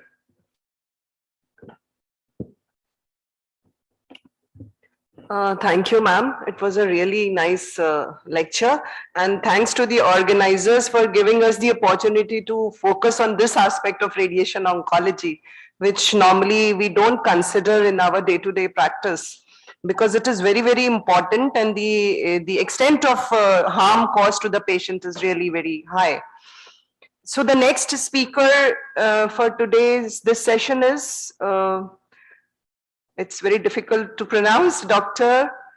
Metal Interventional Cardiologist, de Octubre University Hospital, Madrid, Spain. And the topic is, her expertise is involved in multi-center protocols and registries with new therapeutical drugs and devices in interventional cardiology. Target Triana ISO 440. Okay, Society of Cardiology.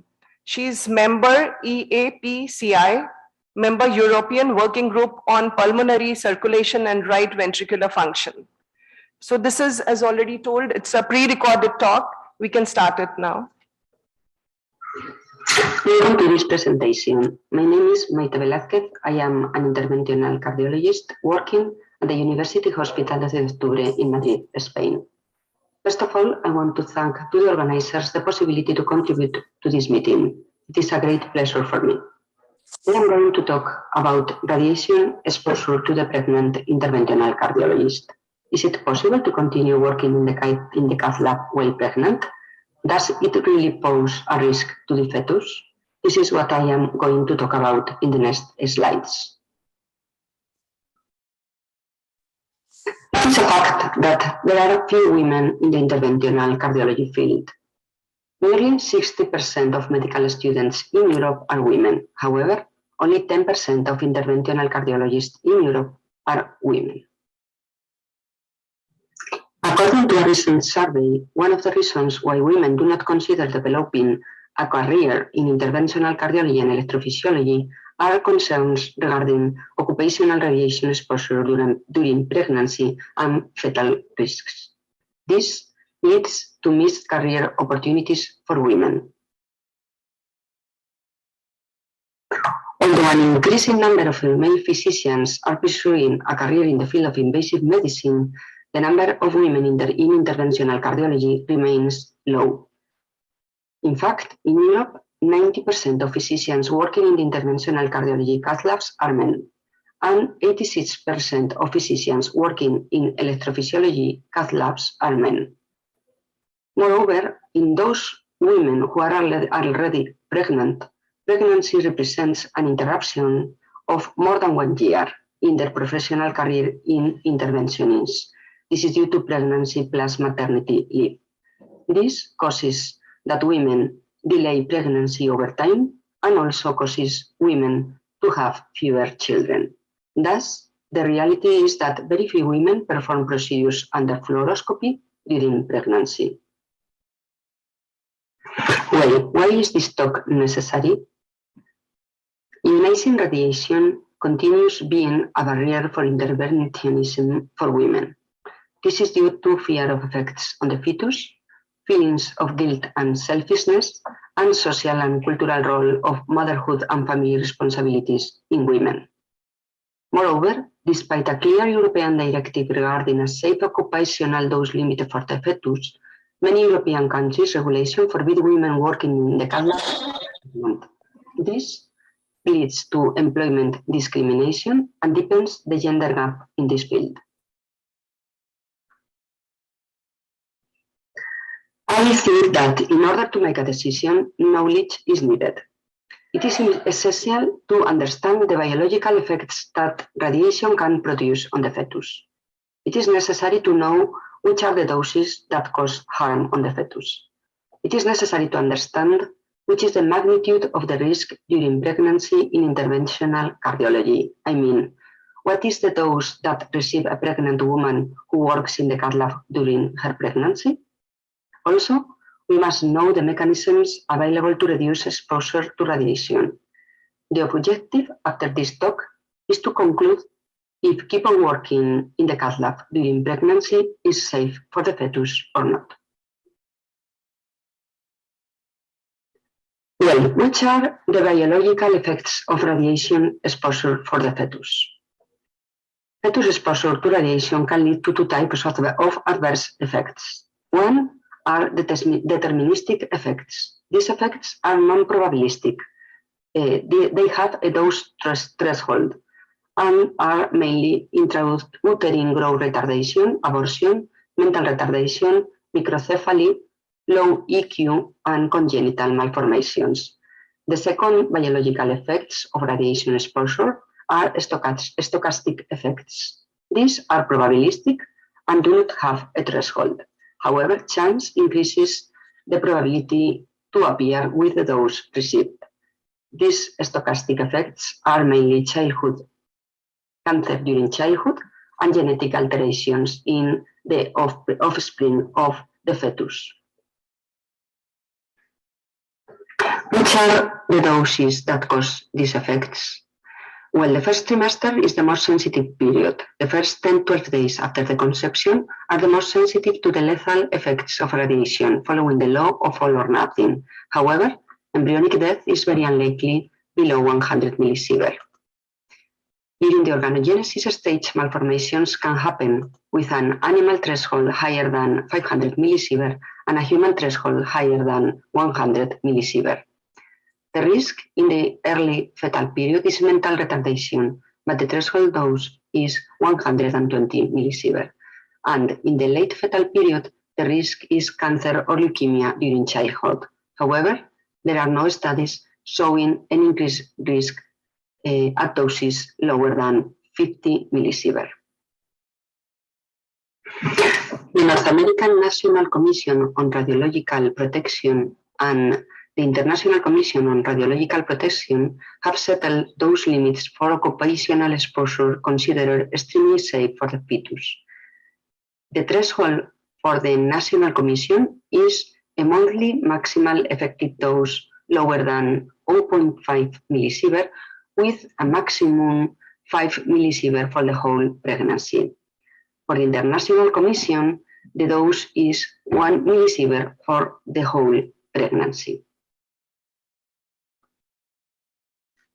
There are no randomized trials of the risk of prenatal radiation.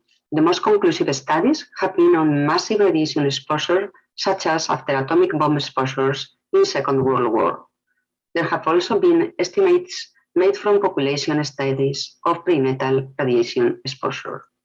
According to these studies, the probability that a child is born with a congenital abnormality or cancer is 4.07%. If a child is exposed to 1 millisievert during pregnancy, this probability would increase to 4.078%.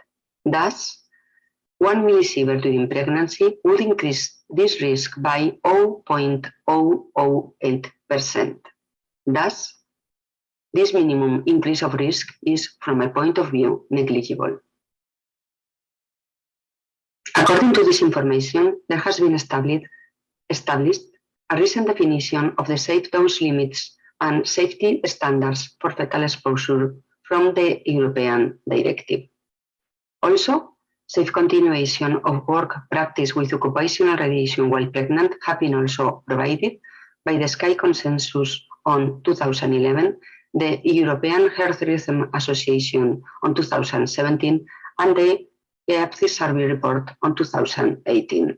All these regulations allow women to work while pregnant in the cath lab, provided the maximum dose received by the fetus do not exceed 1 millisievert for the whole pregnancy. By now, we know the doses that cause biological effects in the fetus and the maximum dose a woman can receive during the whole pregnancy, dose which is quite far from those which can harm the fetus. However, what dose levels are we talking about in interventional cardiology?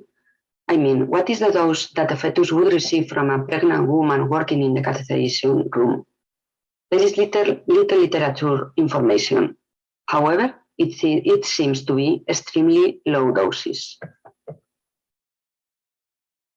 Fortunately, we have some data from the practice, data from women who have continued working in the cath lab while pregnant. In this slide, we can see which measures they used to reduce fetal radiation, which was the equivalent dose they received, stop this and which were the presentation outcome and continue with the those discussion. pregnancies. Half of women use standard one vest and skirt, and half of them use extra skirt or gonadal protection shield. All of them use shields to reduce radiation. The equivalent dose they received during pregnancy was mainly background radiation. Some of them received some radiation, but all of them received those. Yeah.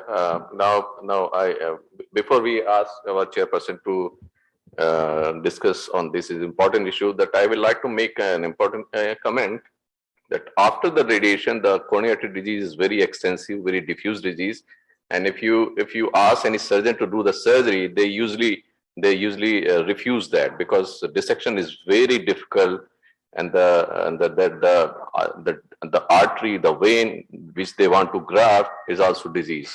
So, and regarding the angioplasty, the results, comparative data is not available, but the angioplasty is little better. Similarly, the valve status, surgical repair of aortic valve involvement is very common after the radiation therapy. The valve involvement, the surgical valve replacement carries a very high risk compared to the tower.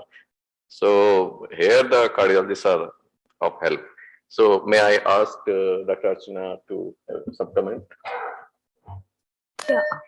About radiation, what she told about cardiologists or cardiologists while pregnancy doing this work, intervention cardiology or radiation. Though radiation is important during pregnancy, but it is also important otherwise in whole reproductive life, and the for female physician, it should not be increased.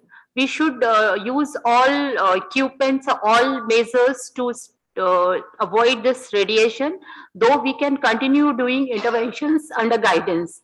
And nowadays, as guidance procedures are increasing day by day, like all cardiologists are doing, all orthopedicians, radiologists, and nuclear medicine physicists and other persons. So we should take measures to avoid radiation as much as possible, not in during pregnancy, but otherwise in whole lifetime. I think Dr. Mehta has joined. Can you on that?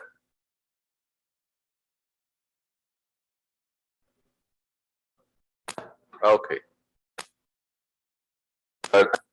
You are a cancer specialist and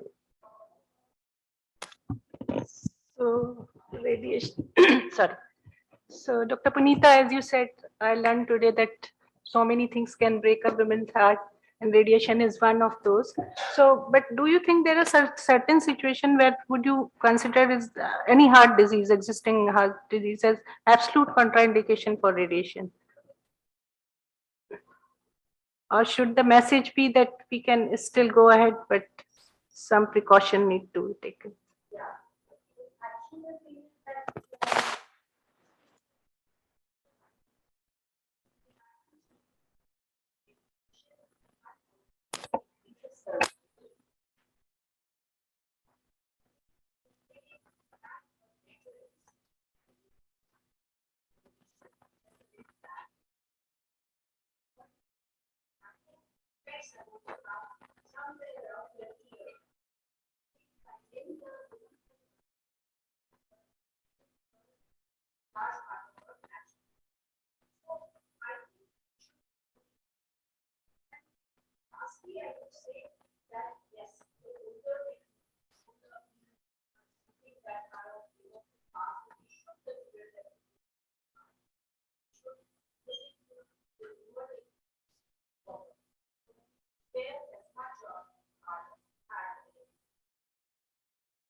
Dr. Punita, thank you for introducing us to the upcoming branch of cardio-oncology, as you say. And just a specific update, like we in our routine OPD practice have started doing the cancer, the chemotherapy patients, not only echo based on LVEF, but also we have started doing global longitudinal strain, which is more sensitive and specific to the ejection fraction.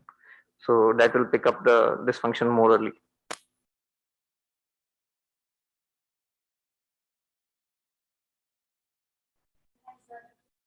Ma'am has left nothing regarding this topic. She's completed it all.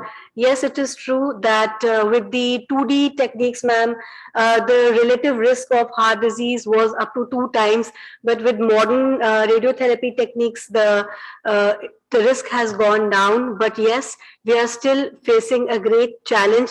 And ma'am, as you mentioned that now with the regenerated interest in irradiation of the internal memory nodes, so that we wonder how we are going to do it without the breath holding techniques there in our setup. So we are really looking forward to upgrading our systems for that.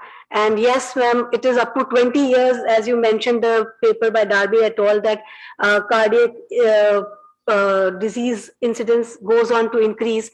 So we really need to look at what should we do during the follow-up. Otherwise, we are only getting a opposite mammogram or bilateral mammogram done. So should we look at echo being done yearly or lipid profiles being done to catch it early? That is also a question which is there in my mind, ma'am.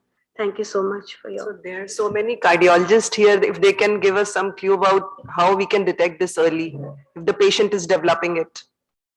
Yeah, just Ankit mentioned that using the global longitudinal. Before giving. So before and after each dose, after each cycle, we just continue doing the GLS scoring system. So even after radiation, maybe after some time, So- we should get it done.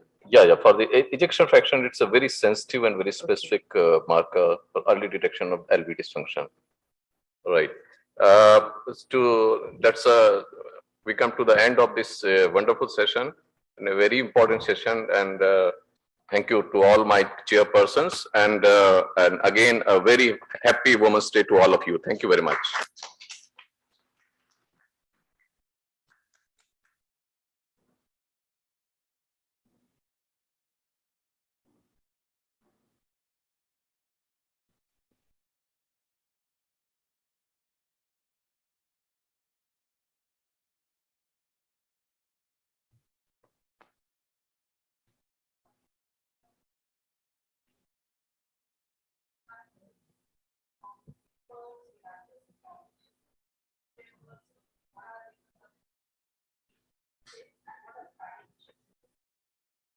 Coming to that, we come over to asking the achievers and asking the climbers. So this is an interactive session in which we have 6 great women physicians in their own field which have created their mark, and we will discuss some persistent points which we all as a women physician we face. So it's a session is knowledge is asking the right questions from the right person. And we all hope that we can, at least from their experience, we can gather something. So for first panelist, I would like to call Professor Sonia Nityanandan. She needs no introduction. She is our alumni, she is our faculty, but at present she is director at RML Institute of Medical Sciences in Lucknow. I would like to invite Professor Nusrat Hussain ma'am. Thanks for accepting our invitation. She is a known pathologist, a renowned academician, and at present she is a dean in RML Institute of Medical Sciences. Today online we are connected with Rebecca Ortega. Hello Rebecca. She is an executive director in Women as One organization, and she is working very efficiently in uniting women physicians all over the world. I would like to call Dr. Prerna Kapoor. She is a general physician in our institute and a very active personality in social media and all over. Next is Dr. Supriya Sharma. She is additional professor in Department of Gastrosurgery, a field which is usually male dominated, but she is trying to create her mark in that field, and we can listen her experiences in her field. And I would like to call Dr. Vinita Elizabeth. She is associate professor in our Department of Neurology and a very cute person, a very genuine person, and a very hardworking woman physician I have met. So, hello everyone. So it will be a more informal roundtable discussion, and with me, my co-chair, my HOD, Professor Adit Kapoor sir will be there, and we will have a discussion what your perspective, what our perspective, and how we can improve the situation. Sir, over to you. Thanks, Rupali. And again, very, very educated panel. And special thanks to Dr. Sonia and Dr. Nusrat for taking the time out, because they had their own Women's Day program. So thank you, ma'am, for driving down. And thank you, Dr. Rebecca, for being there. And of course, thank you to the lovely ladies who are on the panel. I feel a bit outnumbered because I'm the only male person over here. So I am a bit intimidated, let me say this. So as Rupali said, this is more an informal session. And we had a set of questions which we'll just, in chronology, we'll just go on with the questions. But at the end of it, if we have time, if the panelists permit and the audience permits, we'll just pick their brains once again. So first of all, to Dr. Sonia, because we know that she's been at the forefront of academic brilliance and of course administrative acumen as well. So madam, empowerment is a good term, and I said in my introductory remark as well that empowerment and feminism are often misunderstood by people, because it should not be equated as putting one gender over the other. Both genders have to come together to make this world a superior world. So what do you think would your message for us would be? What is your mantra to get empowered? Yeah. So for me, it's one and only one, which is self-empowerment. And this is what I tell in every Women's Day function, that no doubt the country, the society has a role to play in empowerment of women. But if there is no self-empowerment, the mantra is self-empowerment, you can never get empowered. So every woman, every girl, every lady must think. And it's something which is very, which has to be spread, that every woman has to think that she's equal to everyone else. And if she wants to do something, there will be barriers, there will be discrimination. Don't we face discrimination when we go to foreign country, to the West, and we are discriminated against because we are colored people? So there will always, this is human tendency that we will be discriminated, we will have barriers, we will have difficulties. But if you self-empower yourself, if you feel that you're equal and you can achieve what you want to achieve and what you want to do, you will succeed. So this is, for me, this is empowerment. I carry your message from your message. Of course, we'll come back to everybody later. That first of all, believe in yourself And success will not come to you only if you are ready. It will also come to you if you are willing to be successful. So I think that is my carry home message from what you have said. Yeah. So I agree, ma'am. Belief, self-belief is the mantra for all of us. But still, sometimes the environment or sometimes the situations we face might be not very favorable for us, like issues such as balancing family, work responsibilities, sometimes combating bias or harassment, we can say, or promoting health work environment. So my question to Professor Nuzhat Hussain, ma'am, like she is a stalwart in her field, and I'm pretty sure what she has achieved, many people would love to be act as a role model and want to achieve that. But ma'am, from you, that during your initial stages, did you feel this the difference or this bias, and do you think that these challenges which are faced by younger women physicians, they disappear with age, or at a senior level there are some different challenges which we face there? So what's your opinion on that? Well, I think challenges do change with age, and the time when your children grow up and they're settled and you really don't have to bother about them is the time I think women really relax and get the maximum of their potential. But I would say that women are definitely more powered in the sense that they have a huge ability to multitask. Maybe we are brought up with that or whatever, but I think it gives us like a lot of more strength. And then we are somehow able to do all those things together. And I think we should be proud of the fact that we are able to do all those things together rather than thinking that this is a burden on us. So the day you start thinking that this is not a burden, it stops being a burden. Again, it's a matter of your perspective and outlook on that thought process.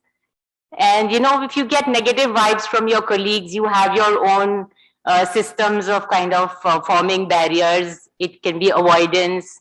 It can be confrontation. Everybody has their own system, and you should develop your own system as to how you're going to survive in a hostile environment. But please, even I, as Dr. Sonia said, strictly believe that it's not just about genders. There are biases that exist in all situations, and we learn to defend ourselves and, survive along with that and succeed. I agree, ma'am. A healthy work environment, healthy system, which will help us in decreasing the physician burnout or feeling the bias, which I totally agree with you. And for this, I think we all women should come together. It's not about this only women, but all the like-minded people should come together and have a environment which we had more healthy for us. So for this, I think, Rebecca Ortega, can I come to you, that since you are doing a very great job, you are an executive director as Women as One organization, and all over the world, women physicians, you are trying to unite them, you're making their voices heard. And I think it is playing a very pivotal role in uniting women physicians all over the globe. So what's your take on this? That what are the different steps, or are the challenges in different world scenarios or different developed or developing countries? Is it different, or is it the same thing which you are seeing all over the globe? Over to you, Topika. Yeah, thank you. First, I must say it's very bizarre to see my face on the screen over there in front of you, but I appreciate the opportunity to be here today, and happy International Women's Day to everyone. Yes, I am the executive director of Women as One, and I don't know if everyone's familiar with the organization, but we're a nonprofit organization that's focusing on supporting and promoting women physicians around the world. And we have a start in cardiology because, as you all probably know at this point, there are a lot of problems, I think, within the field as it pertains to gender equality. So to your question,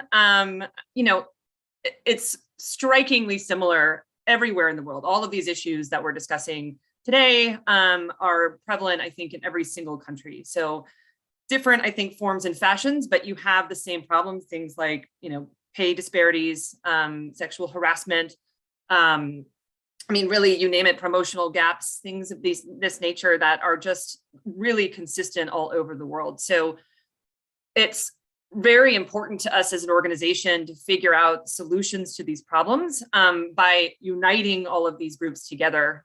We are, an organization called Women as One, and the premise is to bring in the strength in numbers by uniting women together on these causes worldwide.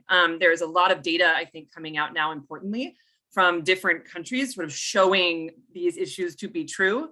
And our goal now is to try to find solutions together and to connect these various parts of the world that are working on these problems, I think, separately, but could be and should be working on them together. I totally agree that I think that need of the hour is cohesively uniting the women workforce, and we can have a different opportunities which will be available to us, which is not restricted by our own scenarios. So absolutely. Thanks, Rebecca. So my next question is to Vinita. So, we all have that age-old, Vinita's become a bit more alert. So, just kidding. So, there's an age-old question, maintaining a equipoise, maintaining a delicate balance between your professional and your domestic life. And as Rupali had worded it very well in the questions which she designed, should we address the elephant in the room? So it's like a big elephant and we all sort of tend to ignore it. As, guys, we all know that the lady of the house is taking care of everything. So what is your perspective on it? How do you maintain that balance? What is your message to us? And how do you sort of manage it in your daily professional life? Thank you, sir. Sir, I feel definitely, yes, it is a big elephant in the room. And as a woman, we have to take care of many things. A woman wears many hats, many times at the same time. So there's the family hat where you're the wife, you're the mother, you are a daughter, you're a daughter-in-law, you're a sister. And there's the professional hat where you are a doctor or a nurse or a director of a company or whatever you're doing. And then even at work, you're with seniors, you're with juniors, you're with colleagues, you're with students. And then you have your friends. And then you also have a whole load of other miscellaneous hats. For example, you're a chef, you're a cook, you're a cleaner, you have to do housekeeping, you are a chaperone, you're a driver, you have to take your kid here and there. And of course, then you have to organize things. But somehow, God has given us that ability to be able to handle more than one hat at a time. Even though there's only one head, we can wear many hats. And most of us have learned with time, of course. And fortunately, we first become students and then, we become doctors and then we have babies after getting married. So we tend to get into these one by one. And as we go in, we are able to manage many things. The problem comes when there are stresses, multiple stresses, both at home and at work. That is when things start collapsing. But usually things happen like, the problem comes when your children are very small, for example, and when the child needs to be fed, or if you don't have adequate help at home. So for most of us, I think, like ma'am had said earlier, that good spouse, I think, is one of the basic things that helps us to, cope with many things. A good spouse and understanding family. Children tend to adjust.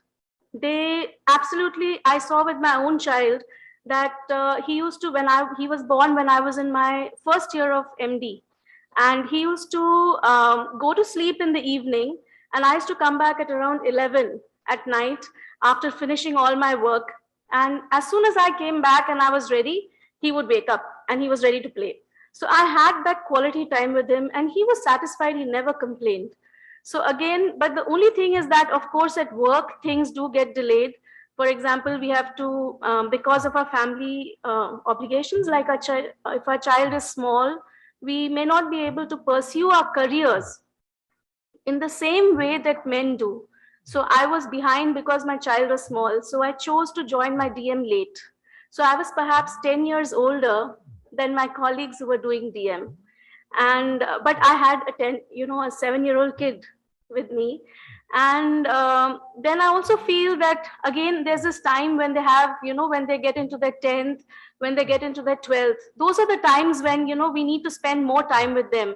And there are times in your work life, for example, when you're giving your exams, or when you're having, for example, you're having conferences, when you're supposed to be here and you have to give your full time here, or you're presenting a paper, or you have to write up your papers. And there are certain things when you have to, of course, so one always takes the forefront. The thing is to balance it out so that when you're doing one, the other one doesn't completely suffer. And that is where, a lot of our senior colleagues come in. and our parents and people who have gone before us, our seniors. So they advise us correctly that this is what, this is how we handled it. So perhaps we can handle it. So friends and seniors are a great help during that time. And of course, an understanding department. And I feel that I'm very blessed that way to have a department who is always adjusted, even though I have been, and of course the government has provided many things like maternity leave, which has made it much easier now. So I think that's beautifully summed up, and I'm so glad you did neuro because you summed up exactly like a long neuro case with all the perspectives. And if I remember correctly, so you said you have to have a good spouse, good husband, good parents, and good department and good colleagues. So at the behind every successful woman, I think you have to have a good spouse. So and Kamwali. Yeah, and Kamwali, yes. Very important. So, and very importantly, you said women are very good at multitasking. So how many of us in the house believe that women are better multitaskers than men? Raise your hands, yeah. So everyone, yeah. So we'll again come back to multitasking if we have time. So thanks, Vanita. Rupali, I am supposed to ask. So Rupali will ask the next question to Prerna. Sir deliberately avoided that. Because at home, I think who asked the questions. Is it a googly? Yeah, no, it's not a googly ma'am. So just a theory, man, the role of social media, if you see that in the past 2 years, especially post-COVID, it has drastically increased in our day-to-day life, and most of the webinars and most of the conferences now going into hybrid mode, and we are able to represent more on the social media, whether it is Twitter, whether it is Instagram, or whether it's LinkedIn. So these are the medias or the portal which has given us opportunities. Do you think that this webinars, social media portals which are being available to us, they are decreasing the gender gap in our field, or they are putting an additional stress on us to showcase our cases, showcase our personality on these groups so that we can be outstanding, or we can be like showing some difference in our case? What's your take on that? That's a really interesting question and a very, very contemporary topic. And I would say that this applies to women across all professions, not just doctors. And first of all, a big thank you for inviting us. I'm just so happy to be in the company of this exalted panel, Dr. Sonia and Dr. Nusrat and Dr. Supriya and Vinita, and also every woman sitting here has broken the glass ceiling in her own manner, in her own way. So there's no single glass ceiling for all the women. Every woman has to make her own glass ceiling and then go break it.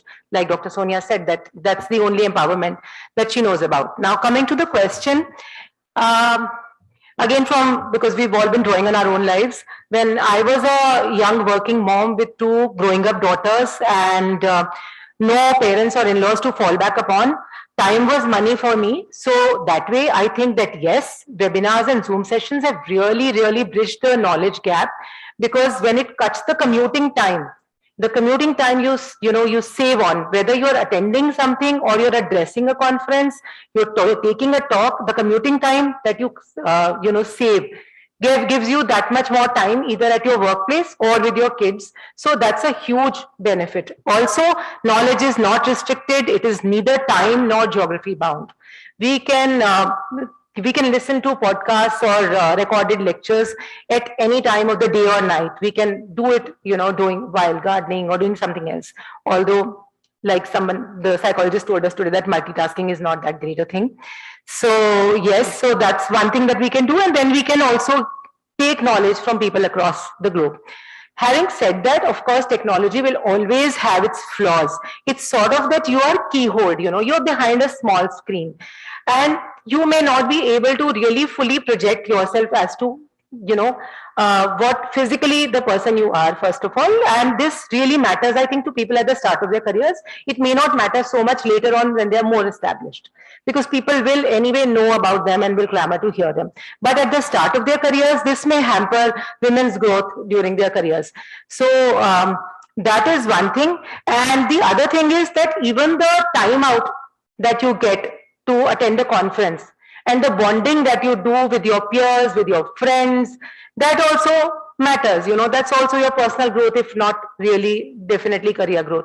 So yes, overall, I think Zoom meetings and webinars are a very great thing, but I would say little bit of physical conferences and meeting people also. Thank you. I agree, ma'am. Like meeting everyone at this after so a long time. Yes. So this has created a more positive environment and positive energy rather sitting behind the screen. So if we can have more people and in touch with. So next question, I think I will Kapoor sir might address. Yeah, so my next question is to Supriya, because you know you are a gastrosurgeon, and as somebody mentioned in the speeches in the last about an hour or so, there are certain stereotyped fields which were thought to be male dominated, you know, so say interventional cardiology for that matter, and we are lucky we have Rupali here with us, and for instance surgery. So what do you feel, you know, what made you decide to go for a sort of a, not, I'll not say a male dominated field, but an invasive surgical field, and then specialize say in gastrosurgery? And then what do you feel have been the major challenges, and you know what has helped you overcome them? Thank you, Dr. Adit Kapoor and Rupali. So this was not the question which was sent to me, but I will still answer Dr. Aditya's question. I don't know about others, but when I speak for myself, I don't think most of us make so-called difficult choices to prove a point. You make choices because that is the only way you know to be. And I speak for myself when I say, when I took up gastrosurgery, I didn't for a moment think that it is, you know, there are no other women in this. At least when I was training, there were no other women in the department.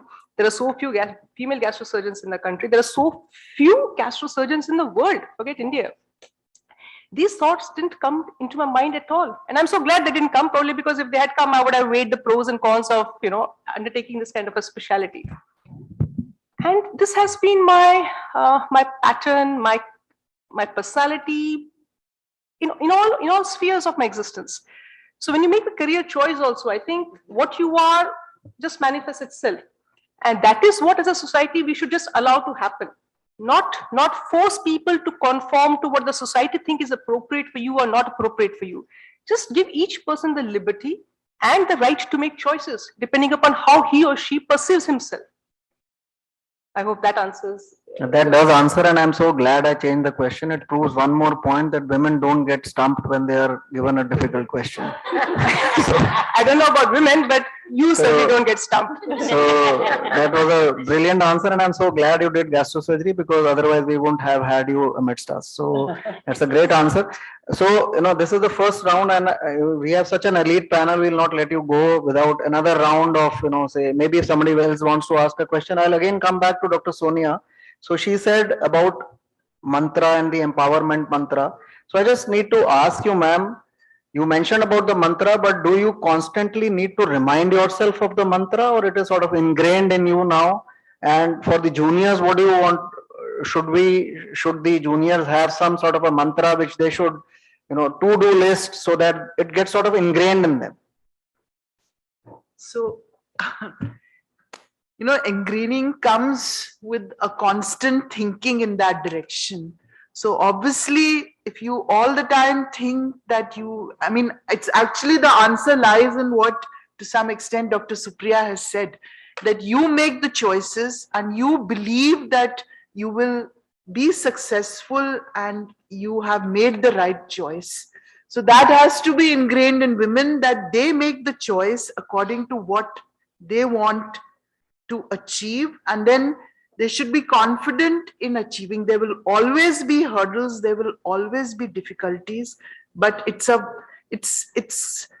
when you achieve something after hurdles and difficulties, I think it's even a greater success. So the mantra has to be ingrained. I mean, even now I keep thinking, I mean, it's not that it's ingrained, but you keep revising your thoughts and you keep thinking about it all the time. And the second thing, which is actually what Dr. Vinita brought out, that wearing multiple hats is very beautifully put. And I would say that women actually have two jobs. You know, one job is in your professional circle, and the second job is when you get home. And that's the time when you start comparing yourself. that if I was a man, I would only have to do one job, you know.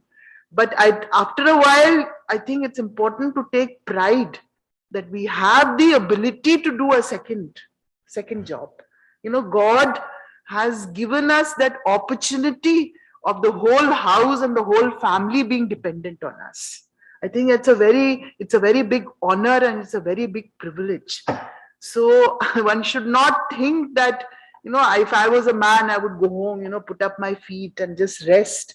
But it's a beautiful feeling that I go home and I'm also doing something which no one else can do. So it's an honor which I think God has given us, you know.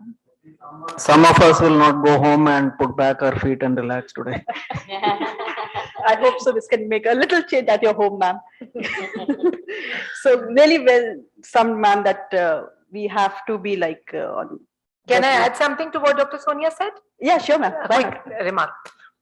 So what Dr. Sonia said about taking pride in what you do is very important. I think when we were younger and there was all this a lot of propaganda about working moms and, you know, stuff, then the guilt was a big word which was thrown around. That's, I think, a very negative thought process to go around with, you know, that, oh, when I'm at work, I feel guilty that my kids are there, and when I'm at work, when I'm at home, I feel that I'm neglecting my work. So, you know, that instead of that, have the pride, you know, feel that, okay, I can do this and I can do this, and also have some sort of limit on your own capabilities and say that, okay, I have finite capabilities, finite number of hours, I'll do this much in this day, and that's fine. There'll be another day and I'll do more things. Exactly. And be happy with it. Yeah, be happy. Don't beat yourself up too much, you know.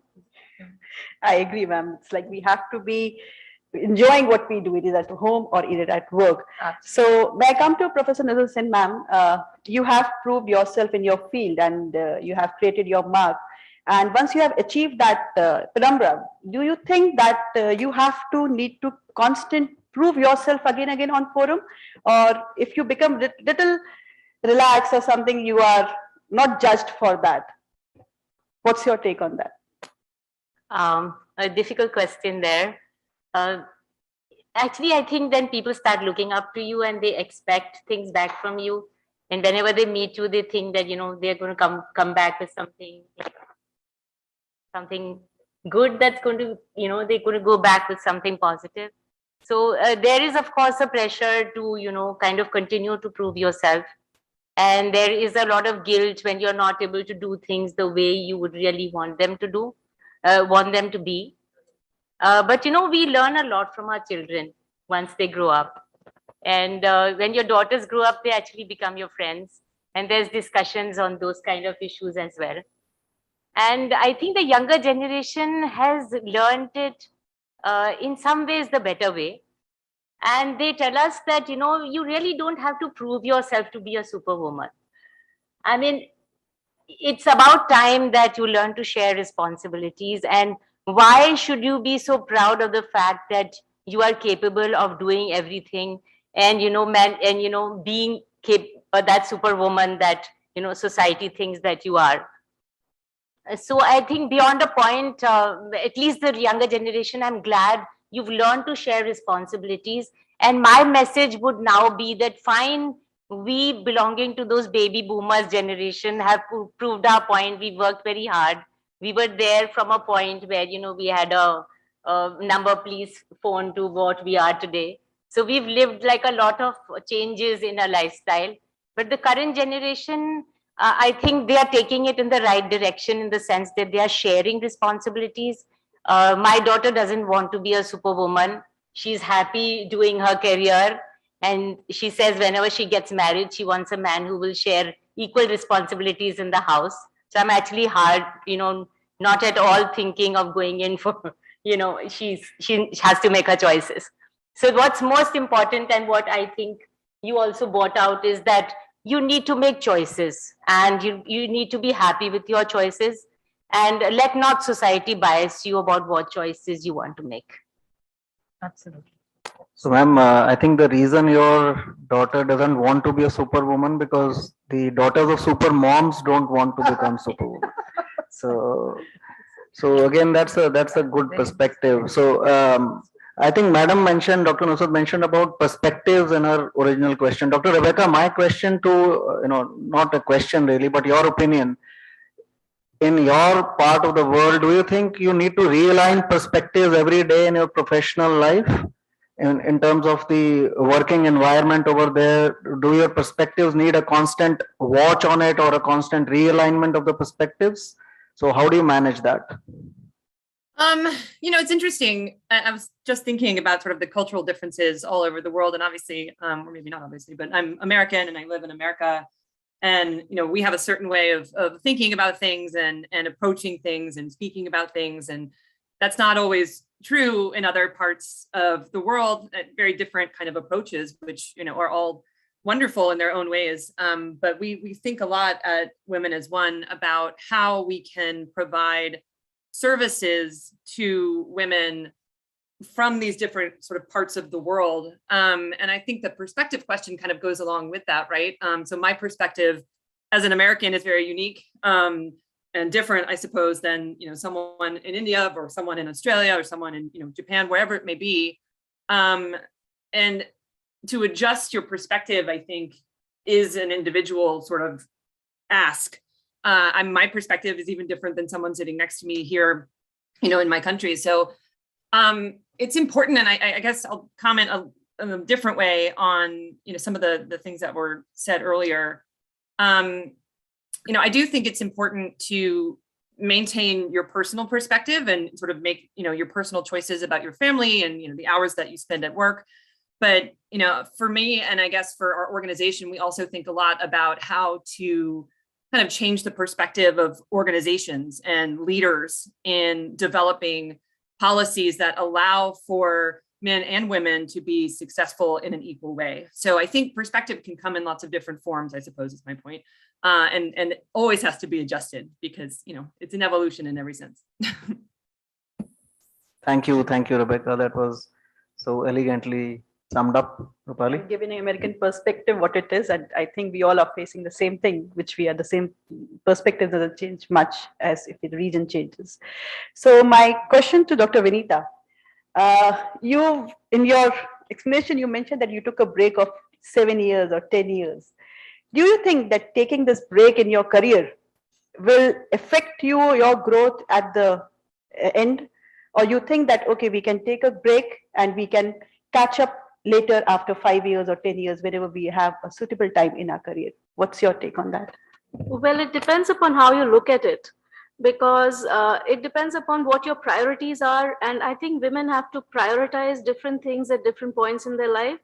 And I didn't take such a long break. I was working at the time, but I wasn't pursuing my DM. So I think I gained a lot of experience on the way. And when I joined my DM, I was much more experienced than others who were just freshly out of their MD. And I had a lot more age and maturity to be able to help them with their problems too. And in the meantime, my child also learned to adjust, and my husband and my family, my in-laws, my parents, everybody, sort of adjusted to it. So of course, yes, if you're counting in the terms of, it works mainly when you're building up a practice, that you are around 4, 5, 6 years later than the rest of the people, maybe more. And if you're, if you're going in terms of professional qualifications, like you're going in for becoming an assistant professor to associate or something, if you're looking at that, like for example, many of my friends were professors in their departments almost 7, 8 years back. So while I'm now an associate, but I was an assistant. So, if you go for class reunions, but it really doesn't matter, because when you meet, you're still friends. You don't think about, what you own or where you are in life. I don't think it really makes a difference. I totally agree. I think it's just the perspective which we say, how you look your career and how you look your family life. Absolutely. And it should be your satisfaction which should be more important rather than proving to other people. Yes. One last question, at least from my side. So all of you who are on the stage, and I'm, everybody who's here as well. So you are super successful women. So Supriya and Prerna, we say that there are no highs without certain lows thrown in. So how do you sort of get over the lows because you are highly successful. We'll not discuss the highs. So how do you, Supriya, first you and Prerna, what is your advice to the younger generation or to all of us? How to get over the lows? Because I think that is one more quality which we need to learn from females, how to cope up. That is a sort of a inferior male gender quality. So what do you teach us about that? Yes, Dr. Adit, I couldn't agree more with you. It's very easy to be successful. You know, it's very easy to take success. I will take success every day of the year, year after year. The point is, how do you handle the lows? I'm not sure that women are better handlers of lows than men. I just think that you just have to face more lows than men to achieve the similar level of so-called world success, whatever parameters the world sets up. How do you cope with the lows when they come? Nothing beats having a female friend. Nothing beats having an understanding male colleague. Nothing beats having an understanding male senior colleague. You know, these three people, they help you and you can overcome any kind of lows if you have support from these three quarters. It cannot only be that you have to have, or you need only female seniors, or you need only female co-workers. It's not like that. Most of my inspirators, most of my people whom I want to emulate have all been men. I've not had females to look up to when I was growing up to be a gastrosurgeon.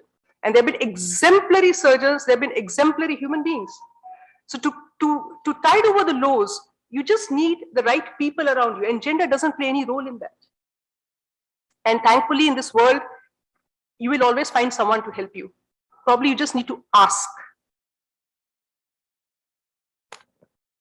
Prerna? Just to add to what Supriya said, I think, well, first of all, Supriya, that was an excellent answer. And we are really lucky that regardless of gender, we have friends, and regardless of age. So we've all, when we were younger and when these things troubled us more, we always had senior colleagues, peers to look up to, and of course, male friends. I would also add to that, kids at home, you know, a huge stress buster, also a huge stressor. You know, their exams, their school function, the missing safety pin, and whatever, you know, all those horrible stressors, but also huge stress busters. But well, yeah, you just, like Supriya said, you just fall back upon your friends and family and get through these. I now tell my kids this, that you have to really, really enjoy the highs, and you have to somehow out survive the lows. You know, in whatever way it suits you. You have to, you can cry or not cry, and you can just cry it out to a friend, or you can chat it out with a friend, you can go for a cup of coffee.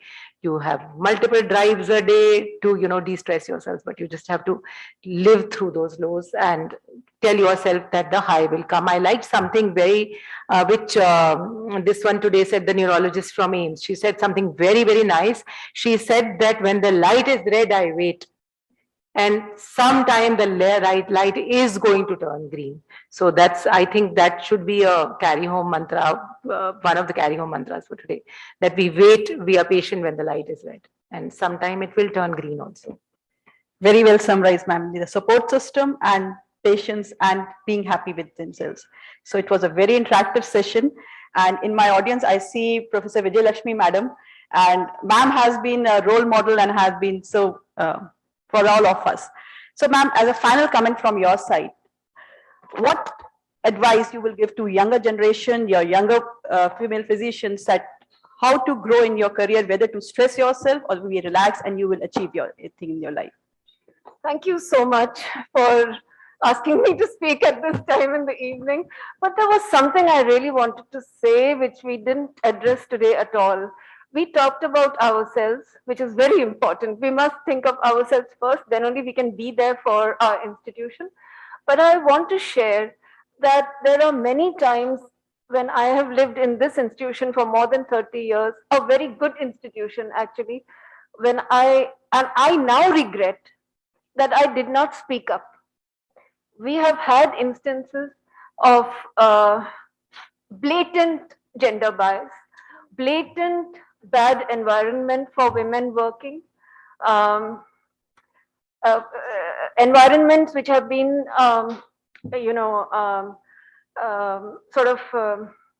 not suppressed and actually encouraged by very senior people. And I didn't have the courage to speak up. Things were done in the public presence of women too.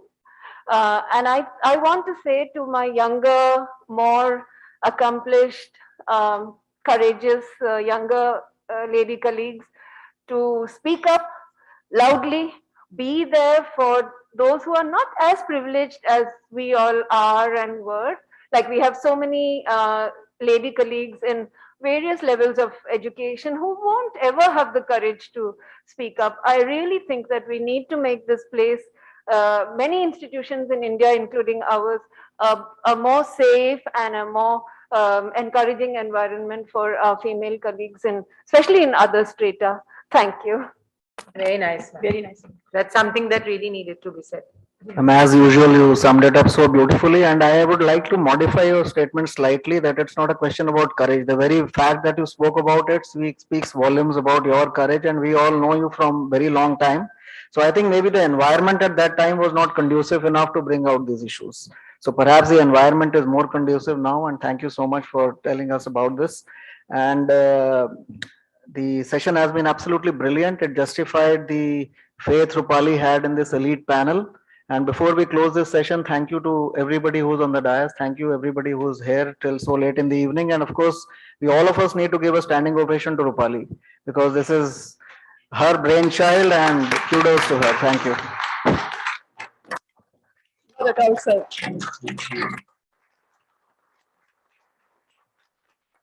And also to Himanshu, who's there as a support system. I needed a good support. I have a good support system, I can say. So I think any symposium, any conference becomes success because of the speakers, because of the participants, and because of the audience. And I want to pay my regards to everyone in making this symposium possible. And as ma'am said, this is an initiative. I think we can make a more conducive environment, and we can come together and say our voices, and as we say, we collectively, we can break the bias. Thank you everyone for supporting me.